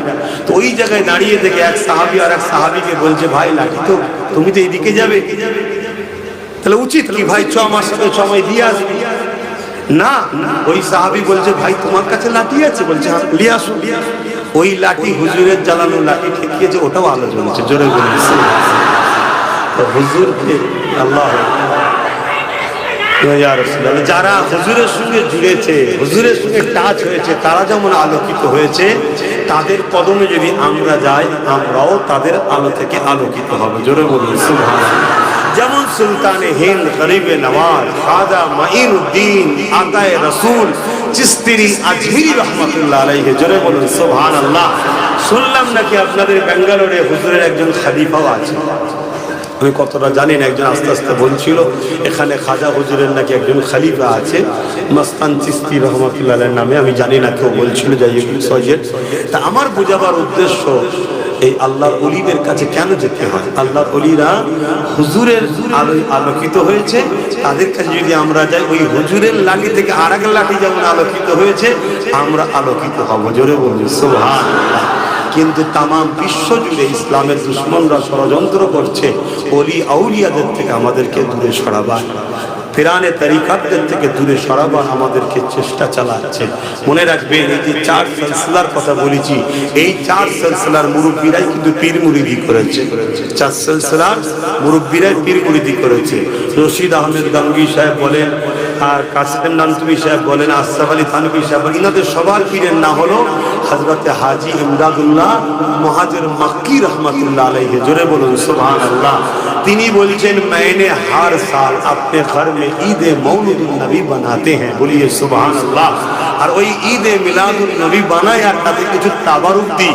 আর যখন তাবারুক দিই, ওই তাবারুক দিবার আগে, দোয়ার আগে আমি প্রতি বছরে হুজুরের সঙ্গে একবার নয়, দুবার নয়, খাড়ে হোকে হুজুর কো সালাম भी भेजते हैं, बोलिए सुबहानअल्लाह। কথা বুঝে আসছে? তো এই সিলসিলা এভাবে পিরানে তরিকাতরা সব মানুষকে দিনের আলো দিয়েছে। এখন সব আমাদেরকে আস্তে আস্তে গুমরাহির দিকে নিয়ে চলে যাচ্ছে। আল্লাহ আমাদের ঈমান আমল হেফাজত করে, বলুন আল্লাহুম্মা আমিন। আমি যে নামটা পড়ছিলাম একটু পড়েই নি, যে किसके लिए महफिल कौनैन सजे फिरदौस भरी जिसके वसीले से बनी है। ओ हासमी, ओ हासमी मक्की मदउल अरबी है। ओ मेरा नबी, मेरा नबी, मेरा नबी है। ओ मेरा नबी, मेरा नबी, मेरा नबी है। मुज़म्मिल मुदस्सिर यासीन ताहा, क्या क्या नए अलतब से मौला ने पुकारा। मुज़म्मिल मुदस्सिर यासीन ताहा, क्या क्या नए अलतब से मौला ने पुकारा। क्या साल है उसकी, क्या शान है उसकी जो उम्मी न कभी है। ओ मेरा नबी, मेरा नबी, मेरा नबी है। ओ मेरा नबी, मेरा नबी, मेरा नबी है। এই যে উম্মি, আল্লাহ এখানে একটা কথা বললাম না, উম্মি লাকাবি হয়। এই উম্মিকে অনেকে বলে আনপাড়, এলিটেড, মূর্খ রসুলকে বলে, নাউজুবিল্লাহ বলে। এখানে উম্মি বলতে প্রথম, আউয়াল। কেন কাবাকে উম্মুল কোরা, সূরা ফাতিহাকে উম্মুল কোরা বলা হয়, কাবাকে উম্মুল। কোরআনে আল্লাহ বলছে কাবাকে বলা হয় প্রথম ঘর। তো সেই জায়গাতে এই আমার রাসূল পাক সাল্লাল্লাহু আলাইহি ওয়াসাল্লামের উম্মি বলার উদ্দেশ্য হচ্ছে নবী আউয়াল, প্রথম। জোরে বলুন সুবহানাল্লাহ। ব্যাপারটা হচ্ছে দিল যেমন মানে তেমন। কথা বুঝে আসছে না? কিন্তু এটুকু মনে রাখবেন, আল্লাহ তিনার হুজুর ছাড়া আমাদের সঙ্গে ডাইরেক্ট কথা বলে না। কথা বুঝে আসছে? আর মনে রাখবেন, কোরআনে একটা সূরা আছে যাকে তাওহীদ বলা হয়। সূরা ইখলাসও বলা হয়, সূরা তাওহীদ বলা হয়। সূরা ইখলাস আমরা সবাই জানি, ঠিক না বেঠিক? একটু বলেন না, জানেন না? জানেন না? কুল হুয়াল্লাহু আহাদ, এটাকে সূরা ইখলাসও বলা হয়, সূরা তাওহীদও বলা হয়। অর্থাৎ আল্লাহর সংজ্ঞা কি, আল্লাহর ডেফিনিশন কি? তিনি হলেন হুয়াল্লাহু আহাদ, আল্লাহ তিনি যিনি এক। আল্লাহুস সামাদ, আল্লাহ তিনি যিনি কারো মুখাপেক্ষী নয়।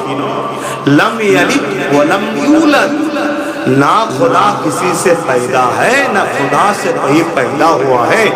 वलम यकुल्लाहु कुफुवन अहद, एक एक जिसके सिवा किसी के साथ खुदा का कोई मिसाल नहीं है। অর্থাৎ আল্লাহ এক অদ্বিতীয়, তিনার সমকক্ষ কেউ নেই। এটা হলো খোদার সংজ্ঞা, ডিফিনিশন। মক্কার মুশরিকরা যখন জিজ্ঞেস করলো মুহাম্মদ সাল্লাল্লাহু আলাইহি ওয়াসাল্লামকে আল্লাহ কে, নবী বললেন না লা ইলাহা ইল্লাল্লাহ, তোমরা বলো আল্লাহ কে সিওয়া কোই ইলাহা নেই।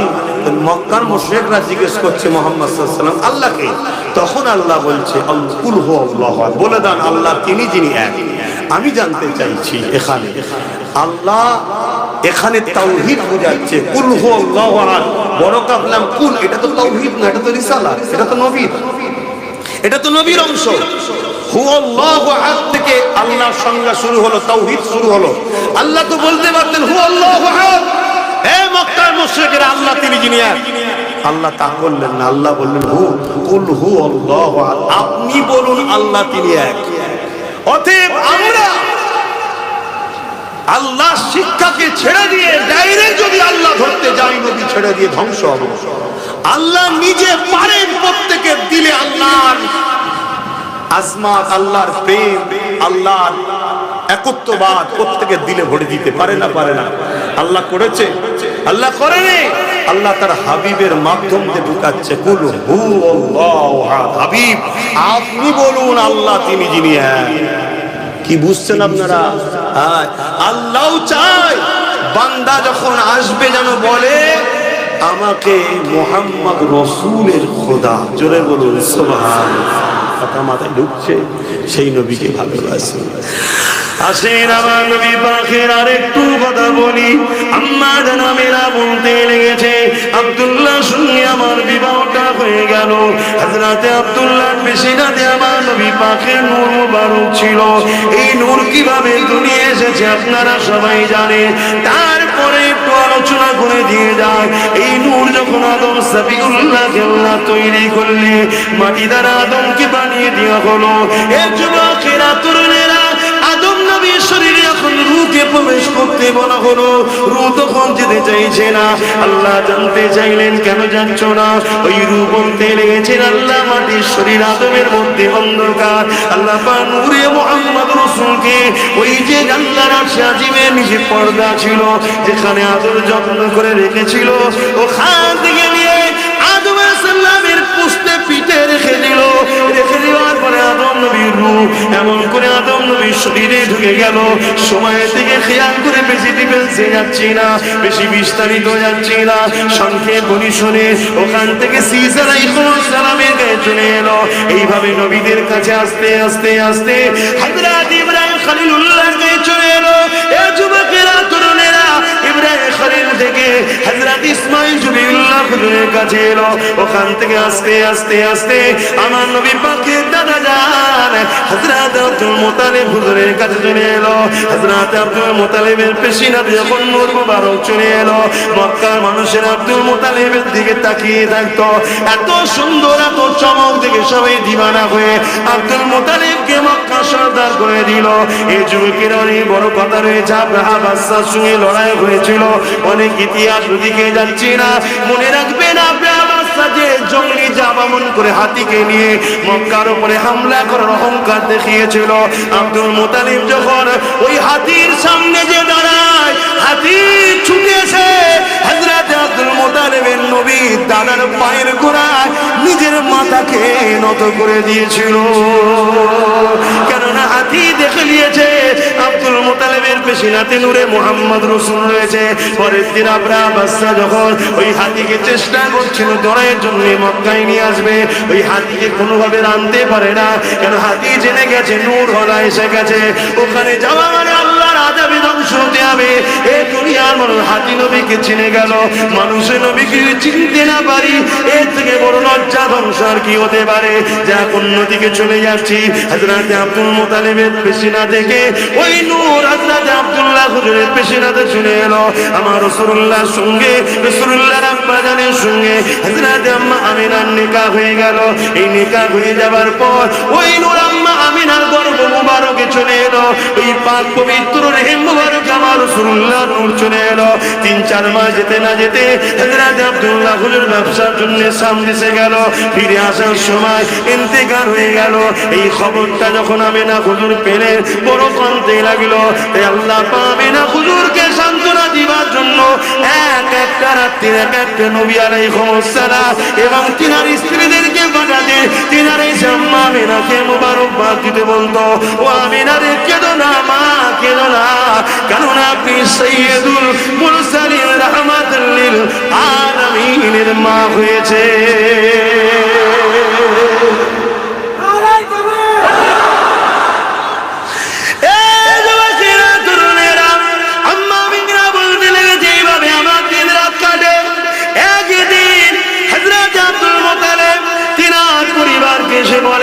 আরে বাজারে যাওয়া বড় মুশকিল হয়ে গেছে, কেননা চতুর্দিকে একটাই কথা, কি কথা, আমি নাকি খুশবু মাখে, আমি না শরীর থেকে এমন খুশবু ছড়া যে খুশবু তো মক্কার কোনো বাজারে পাওয়া যায় না।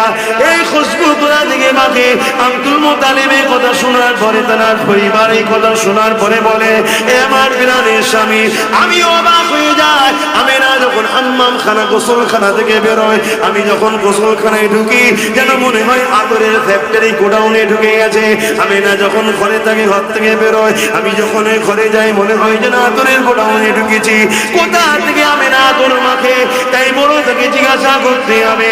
এই জন্য আব্দুল মুত্তালিব তিনার পরিবারকে নিয়ে আম্মা আমিনাকে জিজ্ঞাসা করতে লেগেছে, বেটিরে কোথা থেকে খুশবু তুমি মাখো, যে খুশবুর চর্চা সব জায়গায় হচ্ছে, কেননা তৎকালীন সময় বিধবা খুশবু মাখবে, এটা কেমন একটা লাগছে। ওই সময় আম্মা আমিনা নিজের মুখে থুতু জমিনে ফেলে বলতে লাগলেন, মা এই শরীরের খুশবু শুধু আমিনা শরীর থেকে নয়, এটা থুতু থেকে বাইর হচ্ছে। আমি কোনো খুশবু আদর ব্যবহার করি না, এটা হলো আমার গর্বে যিনি আছে তিনার শরীরের খুশবু। কেন আমার নবী হলেন খুশবুওয়ালা নবী। আরো জোরে বলুন সুবহান আল্লাহ।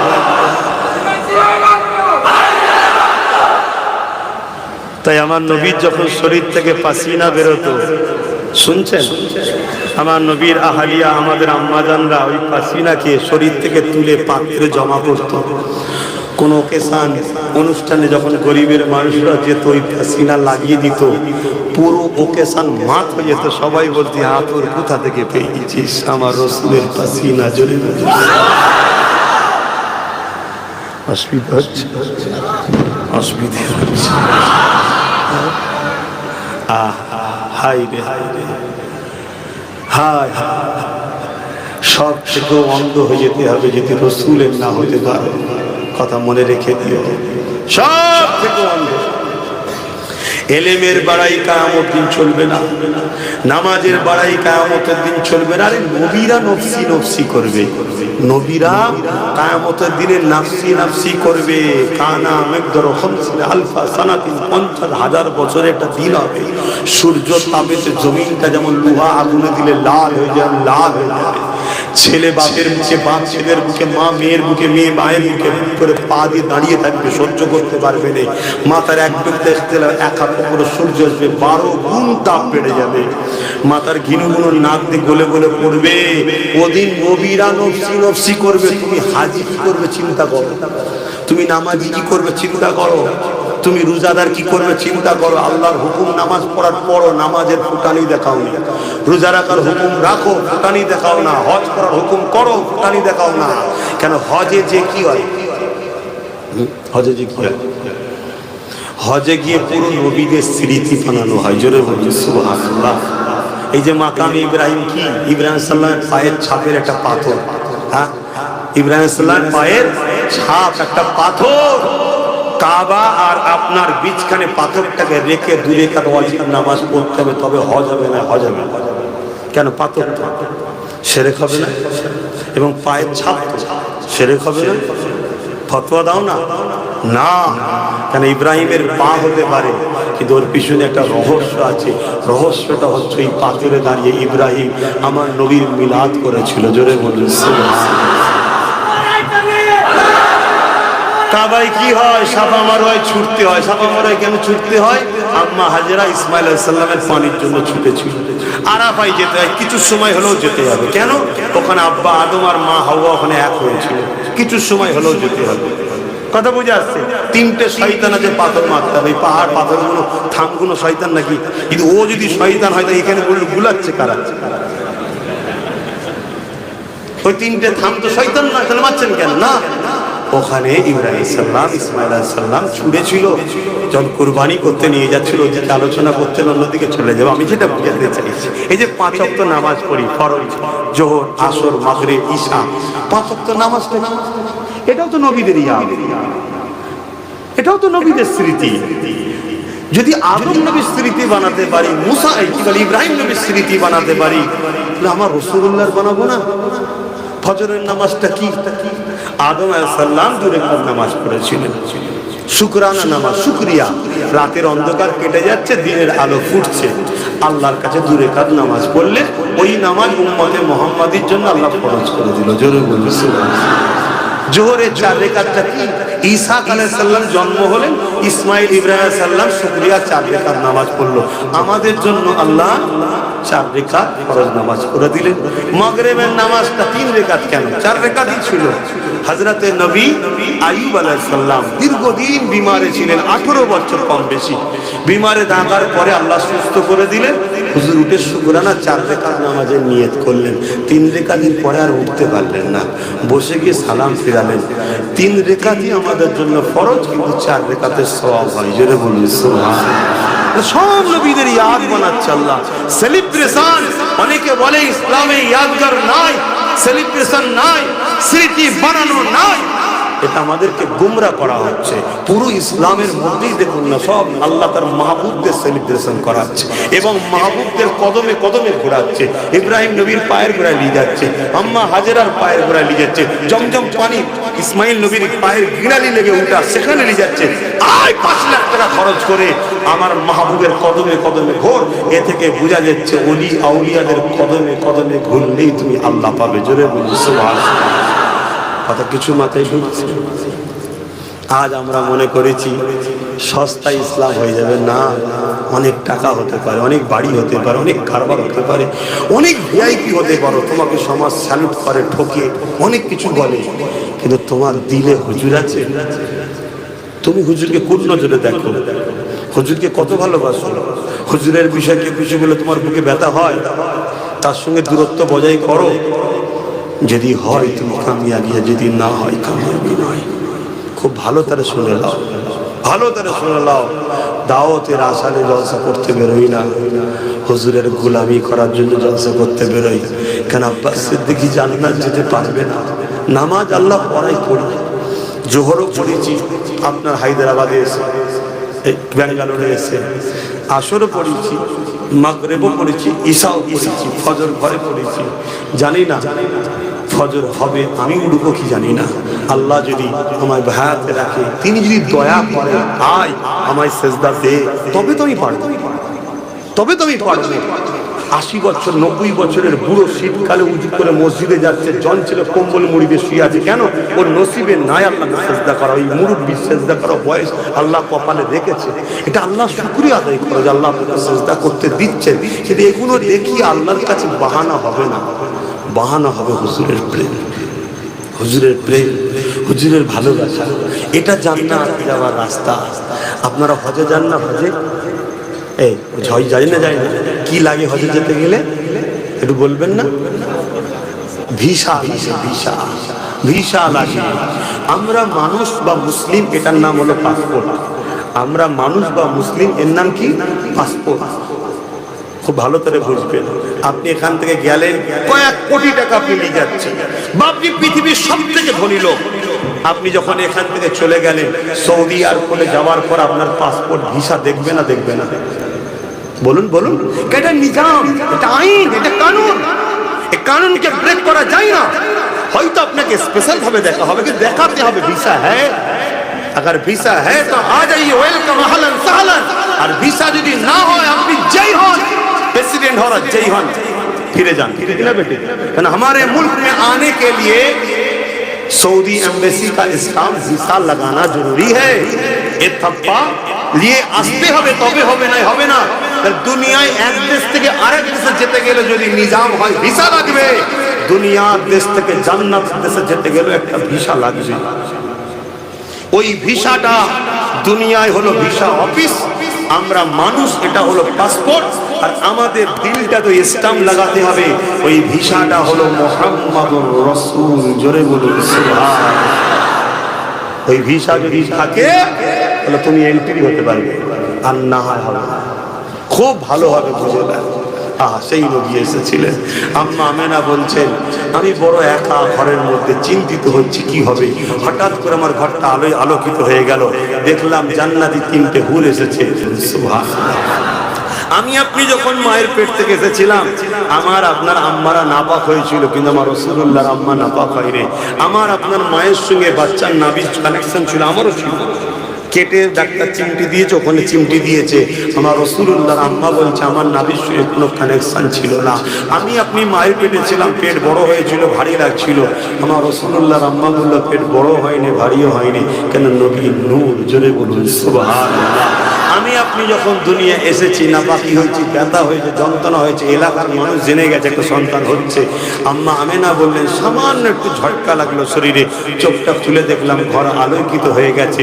তাফসীরে জালালাইনের লেখক হযরত জালালউদ্দিন সুয়ুতী রাহমাতুল্লাহ আলাইহি তিনি বলছেন মাগরিব থেকে মাশরিক পুরো আলোকিত হয়ে গেছে। জোরে বলুন সুবহানাল্লাহ।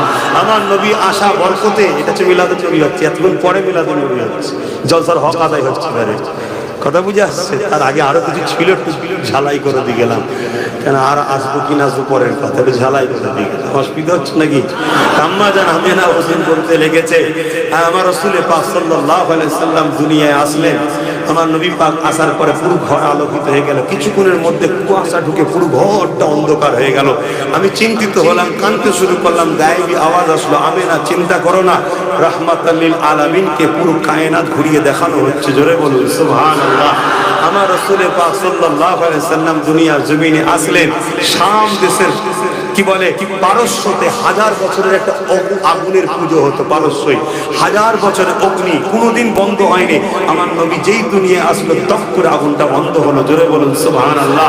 আমার নবী পাক সাল্লাল্লাহু আলাইহি সাল্লাম দুনিয়ায় আসাতে কিসরা কেসা সব আস্তে আস্তে তাদের যে বাড়ি ফাটল ছিল, তার অহংকারী করতো, যেমন টাইটানিক জাহাজ অহংকার করতো, তাদের দেওয়াল ফেটে গেল। জোরে বলুন সুবহানাল্লাহ। সব যা ঘটনা ঘটছে এগুলোকে আরবিতে বলা হয় মুজেজা। মুজেজা নবীদের দ্বারা হয়, নবী শিশু নবী হয়ে এসেছে। জোরে বলুন সুবহানাল্লাহ। কথা বুঝে আসছে তো নাকি? এবারে চলে আসুন, আরবের স্টাইল ছিল হুজুরের, আরবের স্টাইল ছিল সন্তান হলেই না গ্রাম্য এলাকায় দেয়। যেমন আপনাদের এটা বেঙ্গালোর, এখানে দেখুন বিহারি পাওয়া যাবে, উত্তরপ্রদেশের পারে উড়িয়া পাওয়া যাবে, বাঙালি পাওয়া যাবে, 1000 রকম মানুষ। এখানের ভাষাটাও কেমন, সবার একটু তুলি 1000 রকম খিচড়ি ভাষা, তাই তো নাকি? যে মেন যে মাতৃভাষা সেটা যাতে পায় আরবের, তাই বাচ্চা হওয়ার সাথে সাথে গ্রাম্য এলাকায় দিত। আমার রাসূল পাক সাল্লাল্লাহু আলাইহি সাল্লামকে অনেক বড় কথা দুদুমা হালিমা নিয়ে যাচ্ছে। দুদুমা হালিমার উনি ছিল বড় দুর্বল, খোঁড়া ছিল, পায়ে চোট ছিল, রুগা ছিল, দুর্বল ছিল, কারণ গরিব ছিলেন হালিমা হুজুর। আমার নবীকে যেই কোলে করালে উঠলো, অমনি দুম্বা ওই উটনি বড় শক্তিশালী মজবুত হয়ে গেল। জোরে বলুন সুবহানাল্লাহ। আম্মা হালিমা বুঝতে পেরেছে কারিশমাই বাচ্চা থেকে হচ্ছে, কিছু একটা হবে, কিন্তু বাচ্চা নবী হবে তখনও জানতো না। এখানে আরো একটা কথা আপনাদেরকে শোনাবো, আশা রাখছি যাদের দিলে নবীর প্রেম আছে তাদের মুখ হাসিতে ফুটে যাবে। জোরে বলুন সুবহানাল্লাহ। নবী শোনেন, মুমিন আর মুনাফিক চিনতে গেলে হুজুরকে সামনে আনতে হয়। নামাজতে চেনা যায় না, রোজাতে চেনা যায় না, হজতে চেনা যায় না, কোরআন তেলাওয়াতে চেনা যায় না, দাড়িতে চেনা যায় না, টুপিতে চেনা যায় না। আরে দাড়ি তো শিখ পাঞ্জাবিদের আছে, রবীন্দ্রনাথ টেগোরেরও আছে, তা কি করবো আমি? মুমিন চিনতে গেলে হুজুরকে সামনে আনতে হয়। হুজুরের কথা শুনে যার চেহারায় খুশি পড়বে, জানতে হবে দিলে ইমানের নূর আছে। জোরে বলুন সুবহানাল্লাহ। হতে পারে তার ডালপালা, গাছপালা, ফল টল, পাতাগুলো একটু কম, তার মানে আমল কম, কিন্তু এর ভিতটা মজবুত আছে, গোড়া মজবুত আছে। আজ কম, কালকে অনেক বড় হবে। জোরে বলুন সুবহানাল্লাহ। আমি যে কথা বলতে যাচ্ছিলাম, একটা হাদিস আমরা সবাই জানি, কি হযরতে ফারুক আজম যখন কাবা তওয়াফ করতে যাচ্ছিলেন, তওয়াফ করার সময় হাজারে আসওয়াদের সামনে গেলেন, যে বলেছিল পাথরকে, পাথর তুই একটা পাথর, তুমি আমার নাফাও দিতে পারবি না, উপকারও করতে পারবি না, আর ক্ষতিও করতে পারবি না, কিন্তু আমি দেখেছি হুজুরের ঠোঁট লেগেছে, হুজুরের লাভ লেগেছে, তাই আমি তোকে চুমা দিচ্ছি। জোরে বলুন সুবহানাল্লাহ। হযরতে আলী রাদিয়াল্লাহু তাআলা পাশে দাঁড়িয়েছিলেন। হযরতে আলী হুজুরকে কি বলা হয়? ইলমের দরজা। জোরে বলুন সুবহানাল্লাহ। নবী বললেন, আমি এলেমের শহর, হযরতে মাওলা আলী হলেন এলেমের দরজা। তা হযরতে আলী হুজুর সঙ্গে সঙ্গে এলেমের দরজা খুললো। কি খুললো? ও ভাই ওমর, পাথর ঠিকই কথা উপকারও করতে পারে না, ক্ষতি করতে পারে না, কিন্তু এটা সে পাথর নয়। এ পাথরকে আল্লাহ বড় পাওয়ার, শান, মর্যাদা দিয়ে পাঠিয়েছে। জোরে বলুন সুবহানাল্লাহ। এই পাথরের দুটো কাজ। কটা কাজ? কটা কাজ? দুটো। যখন কোনো মুমিন এসে পাথরকে চুমা দেয়, তার গুনাহ জীবনে যা থাকে পাথর টেনে নেয়। জোরে বলুন সুবহানাল্লাহ। আর কোনো মুনাফিক যখন এই পাথরকে চুমা দেবে, এর ফটো স্ক্যান হয়ে রয়ে গেল, কিয়ামতের দিন বলবে আল্লাহ এই মুনাফিক ছিল। শুনছেন না শোনেন? হাজারে আসলে চুমা দেওয়ার জন্য মারপিট করছে। ওহ, কিভাবে গুনাহ মাফ হবে? ভুকা কুতে গেলে ইসলামে ঠেলাঠেলি করা হারাম, আর চুমা দেওয়া সুন্নাত। সুন্নাত করতে গিয়ে হারাম কাজ করে ফেলছে, হুঁশি নাই। কথা বুঝে আসছে? আমি যখন গিয়েছিলাম, আমি তো ওইভাবে কোনোভাবেই হলো না। লাস্টে নামাজের সময় হয়ে যায়, হাজি সালাত তারিখ সালাত বলছে, আমি দাঁড়িয়ে গেছি। দাঁড়াবার পরই মুরব্বীদের ঘরে ঘুরে ঘুরে সব চুমা দিচ্ছে, বয়স্ক লোকেদের ঘরে। তারা বেচারি পারে না বলে। আমি চিন্তা করছি, আল্লাহ আমি যদি ঢুকি তো বার করে দেবে, কেন কি মুরব্বী নয়। 16ই ছিলাম, 16 তখন 12 জন ছিলাম। যখন গেছি আমাকে দেখছে, পুলিশগুলো দেখছে, আর আমি ইচ্ছা করে একটু পুজো ভাঙ নিচ্ছি, যাতে করে দূর থেকে মনে করে মুরব্বী। কিন্তু পুলিশটা হেসে ফেলে কিছু বলে নেই, সব কেসমতের ব্যাপার সে কি আর বোঝে নেই। যাওয়ার পরে আল্লাহ চান্স মিলিয়েছে, বলুন আলহামদুলিল্লাহ। তো যাক, আমি যেটা বলতে চাইছি, এই পাথরে চুমো দিলে, মুমিন যদি চুমা দেয়, মুমিনকে যে রসুলকে জানের থেকে বেশি ভালোবাসে, জোরে বলুন সুবহানাল্লাহ। যার দিলের থেকেও কাছে হুজুর আছে, জোরে বলুন সুবহানাল্লাহ। আল্লাহ কোথায় আছে? আমাদের শাহরগের থেকেও কাছে। কোথায় আছে? শাহরগের থেকেও কাছে। শাহরগ যদি কেটে যায়, কিছু সময় হলেও মানুষ বেঁচে যায়, কিন্তু জান বেরিয়ে গেলে মানুষ বাঁচে? হুজুর জানের থেকেও কাছে, জোরে বলুন সুবহানাল্লাহ। হুজুরকে জানের থেকেও কাছে কে করেছে? কেন করেছে? আল্লাহ এত দূরে আছে, হুজুর কারো বেশি ঠেলা দিয়েছে কেন? না, হুজুর তো ধরে নিয়ে আসবে। কথা বুঝে আসছে না? যে ধরে নিয়ে আসবে তাকেই তো কাছে আসতে হবে। কারণ আল্লাহকে ছোঁয়া যায় না, ধরা যায় না, অনুভব করা যায় না। হুজুরকে ছোঁয়াও যায়, ধরাও যায়, দেখাও যায়। তো ওটা হচ্ছে আমার পক্ষ থেকে খুব মডেল। ওনাকে ধর, ছোঁ, আন, ওনার কাছে যাও, উনি আমার কাছে নিয়ে আসবে। তো যাক, আমি যে কথা বলতে যাচ্ছিলাম, হযরতে ওমর ফারুক হুজুর কি বলল? হুজুরের ঠোঁট লেগেছে। এখন প্রশ্ন, পাথরকে হুজুর চুমু দিয়েছে না পাথর হুজুরকে চুমা দিয়েছে? জোরে বলুন সুবহানাল্লাহ। এটা একটা প্রশ্ন হতে পারে না? পারে না? হ্যাঁ, এইটা কি দেখা যায়। এ বিষয়ে একটা তারিখের কথা বলি। হযরতে দুলমা আলী মামা রাসূলুল্লাহকে কোলে নিয়েছে। কোলে নিয়ে আল্লাহর কাবা দিয়ে রওনা দিয়েছে। কেননা হালিমা ভাবতে লেগেছে, আবার কবে মক্কায় আসা হবে না হবে, আল্লাহর ঘরকে একটু তওয়াফ করে নি। তওয়াফ কখনো ছিল? অনেকে ধারণা হুজুরের আব্বা আম্মা দিনের মধ্যে ছিল না, নাউজুবিল্লাহ। হুজুরের আব্বা আম্মা দাদা যান হযরত ইব্রাহিম নবী দিনে ছিল। তিনারা বিশাল জান্নাতি রাদিয়াল্লাহু তাআলা। জোরে বলুন সুবহান। তো শুনছেন কেন? হুজুরের দাদার কাছে যখন আবরাহা বাদশা একটা লোক পাঠিয়েছিল, হুজুরের দাদাকে এসে সেজদা করেছিল। তখনকার সময় রাজাদের কাছে সেজদা করা হতো। আমার নবী ওটাকে হারাম করে দিয়েছে। তার আগে ছিল সিস্টেম। কথা বুঝে আসছে? হুজুরের দাদা তখন কি বলেছিল? এই মাথা তোলো, সেজদা একমাত্র আল্লাহকে করবে। জোরে বলুন সুবহানাল্লাহ। এ থেকে বোঝা যাচ্ছে হুজুরের দাদা ইব্রাহিম নবীর দ্বীনে ছিল। জোরে বলুন সুবহানাল্লাহ। যতদিন না হুজুর বলেছে আনা মুহাম্মদ রাসূলুল্লাহ, ততদিন পর্যন্ত ইব্রাহিম নবীর দ্বীনে, মুসা নবীর দ্বীনে, ঈসা নবীর দ্বীনের উপরে যারা কায়েম থেকে ইন্তেকাল করেছে সবাই জান্নাতি। কারণ তারা তো নবুয়তের উপরেই ঈমান রেখেছে। হুজুর বলে দিবা একবার, যারা হুজুর তার মানলো না তাদের উপরে ফতোয়া। কথা বুঝে আসছে? এ রেজওয়ানেরা, আল্লাহ নবী নূর নবীকে কোলে নিয়ে হযরতে আলিমা হুজুর এইভাবে রওনা দিতে লেগেছেন আল্লাহর কাবার কাছে। মন দিয়ে শুনবেন, নুকতাটা খুব ভালোবাসার ব্যাপার। আমরা যারা নবী নবী নবী নবী করে পাগল, আমাদের জন্য বড় ইন্টারেস্টের একটা ব্যাপার রয়েছে। কারণ নবী নবীর শান যত বড় হয় আমাদের দিলটা তত খুশি হয়ে যায়। আর এখানে আরেকটা কথা মনে রাখবেন, নবীর শান মর্যাদা যত আলোচনা হবে, যত বড় হবে, মনে রাখবেন তত আল্লাহর মর্যাদার কথা বলা হবে। কেননা নবীকে শানওয়ালা বানিয়েছেন যিনি, তিনি হলেন আল্লাহ পাক। ঠিক তো নাকি? এই জিনিসটা দামি, এই মোবাইলটা দামি, এই ঘড়িটা দামি, এই গাড়িটা ভালো, কেন? কোম্পানির নাম হয়, ঠিক না? তাহলে আমার রাসূলুল্লাহ যত মাকাম শান মর্যাদার আলোচনা হবে, মূলত যিনি সৃষ্টি করেছেন তারই শান, তারই কুদরত, তারই ক্ষমতার কথা আলোচনা হচ্ছে। কেন? তিনিই তো তৈরি করেছেন। তিনি কে? আমার নবীকে কে বানিয়েছে? অসুবিধা হচ্ছে নাকি?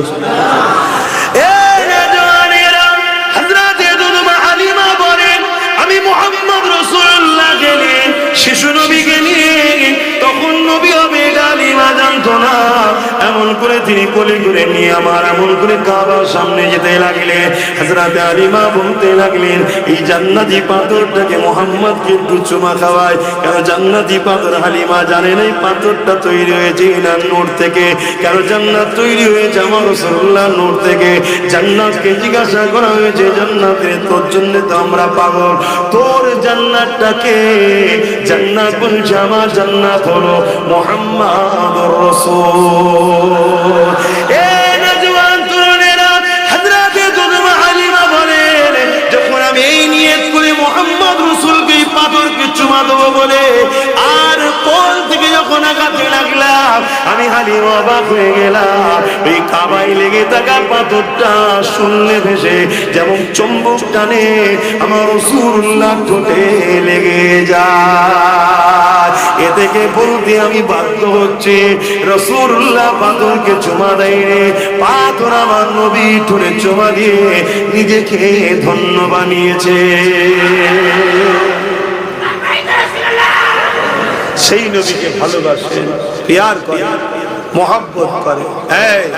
এই যে তোমরা হাসছো, এতে ঈমান চলে যাবে, জানো? ওই ও যে বলছে লাব্বাইক ইয়া রাসূলুল্লাহ, এই যে হাসছো, ঈমান চলে যাবে। এর কি করার জিনিস না। সবার কণ্ঠের আওয়াজ ক্ষমতা সমান নয়। ও বলতে গিয়ে বসে যায়, কিন্তু দিল থেকে বলছে। তোমার হাসছো, মনে মনে তওবা করে নাও, জানো না তওবা করে নাও। এর কি করার জিনিস নয়। আমি খুব ঠান্ডা মাথায় বলে যাচ্ছি, এটা কি? হ্যাঁ, কার মাথায় আছে? আমার মাথায়। কে কিনেছে? আমি। কিন্তু এই টুপিটা যদি কারোর মাথায় না থাকে, সে কিন্তু কাফের নয়। কিন্তু এই টুপিটাকে কেউ যদি তুচ্ছ তাচ্ছিল্য করে, সে কাফের হয়ে যাবে। এটা হুজুরের পছন্দ, এটা আমার নবীর পছন্দ। কার মাথায় আছে বড় কথা নয়, কে কিনেছে বড় কথা নয়, এটা হুজুরের পছন্দ। তাহলে হুজুরের পছন্দকে তুচ্ছ তাচ্ছিল্য করলে কাফের হয়ে যাবে। পরে নে সুন্নতের সওয়াব নেই, কিন্তু তুচ্ছ তাচ্ছিল্য করলে ঈমান চলে যাবে। এটা হুজুরের সঙ্গে জড়িয়ে আছে। কথা বুঝে আসছে? হুজুরের সঙ্গে জুতো জড়িয়ে থাকার জন্য আল্লাহর আরশে আজিমে ওঠার চান্স পেয়েছে। জোরে বলুন সুবহানাল্লাহ। হুজুরকে ভালোবাসে। এজন্যই তো হুজুর বললেন, প্রত্যেকটা গার্জেনের উচিত 3টে শিক্ষা দিয়ে তার বাচ্চাদের ঘরে। আমরা তো আমাদের বাচ্চাদের দিতে পারিনি 3টে শিক্ষা।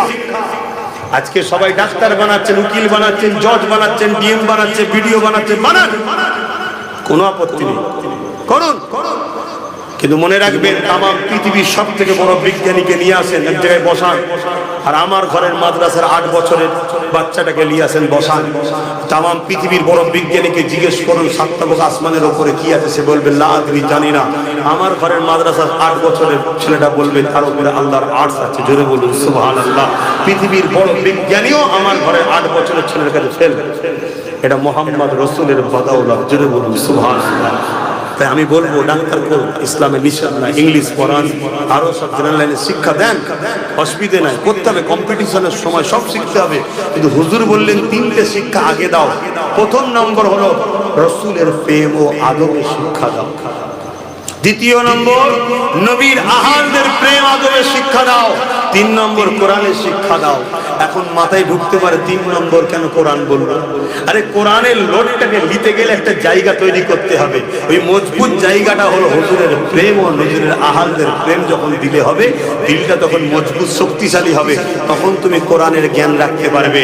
আর না হয় হযরত আলী হুজুরকে যারা শহীদ করেছিল সেও বড় কোরআনের পণ্ডিত ছিল।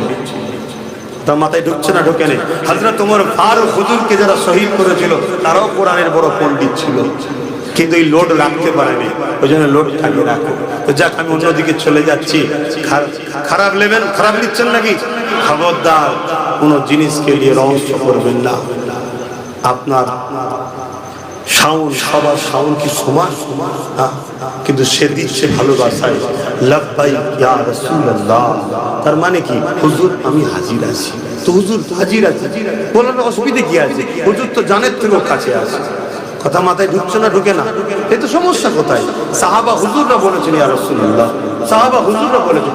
10,000 মাইল দূর থেকে অসুস্থ সাহাবী ছিলেন, তিনাকে জিজ্ঞেস করা হয়েছিল অসুস্থ ভালো হচ্ছে না, বলল আপনি সব থেকে বেশি যাকে ভালোবাসেন তাকে ডাকেন। উনি দাঁড়িয়ে গিয়ে বলেছিল ইয়া রাসূলুল্লাহ, সঙ্গে সঙ্গে সুস্থ হয়ে গিয়েছিলেন। জোরে বলুন সুবহানাল্লাহ। কথা মাথায় ঢুকছে? যাক বাবার আগাচ্ছে না, আপনারাও কাজে খাটাখাটনি মানুষ। আজকে রবিবার ছুটি আছে, কিন্তু তারপরও রাত অনেক হয়ে যাচ্ছে, আর আমারও রোজই ছুটতে হয়, তাই একটু সংক্ষেপ করছি। আসুন হুজুরকে একটু সালাম দেবো আদবের সাথে। এ নবী সালাম।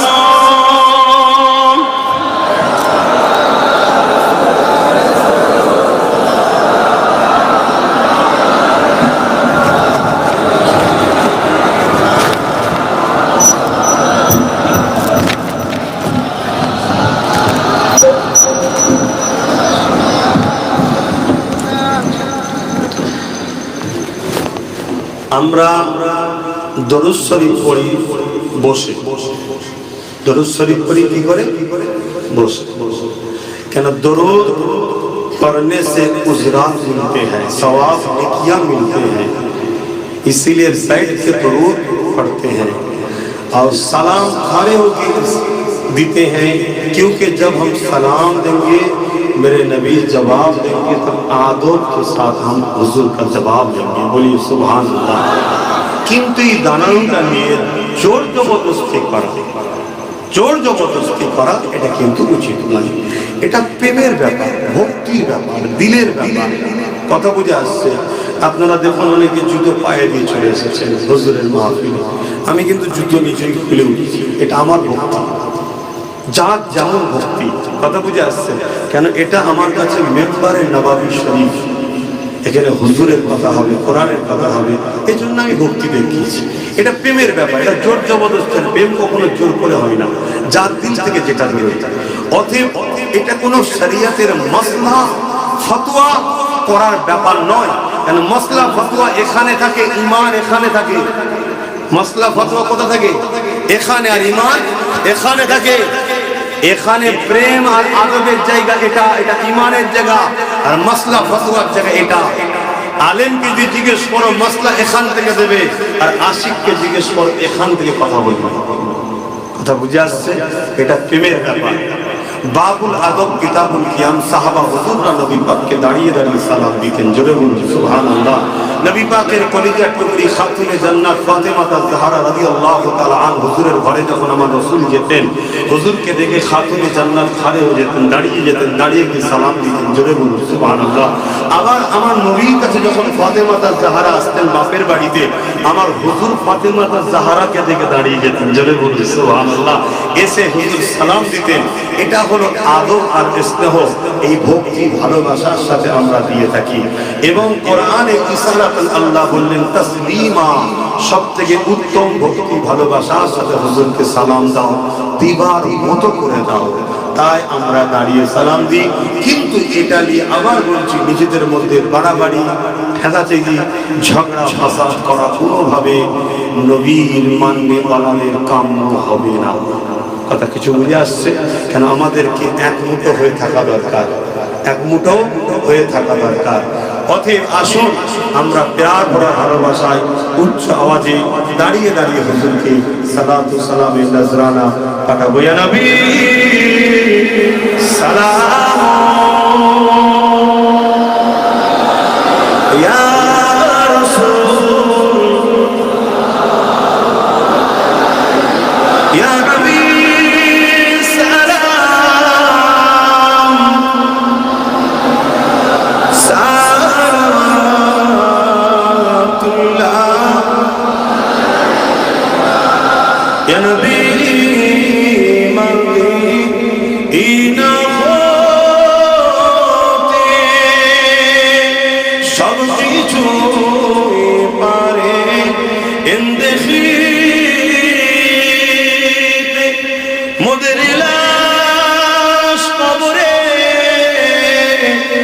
রাখিলে লইবেন আপন করে নবী সালাম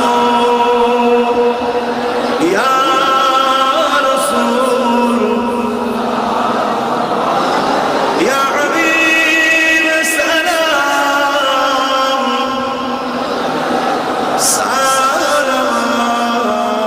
সালাতুল্লাহ আপি সুলতানে মদিনা মাহবুবে ওহিও ও সখীনা নূর সে মানো और सीना मुस्क से बहता पसीना या नबी सलाम या रसूल सलाम या हबीब सलाम সালাওয়াতুল্লাহ সকলে বসুন।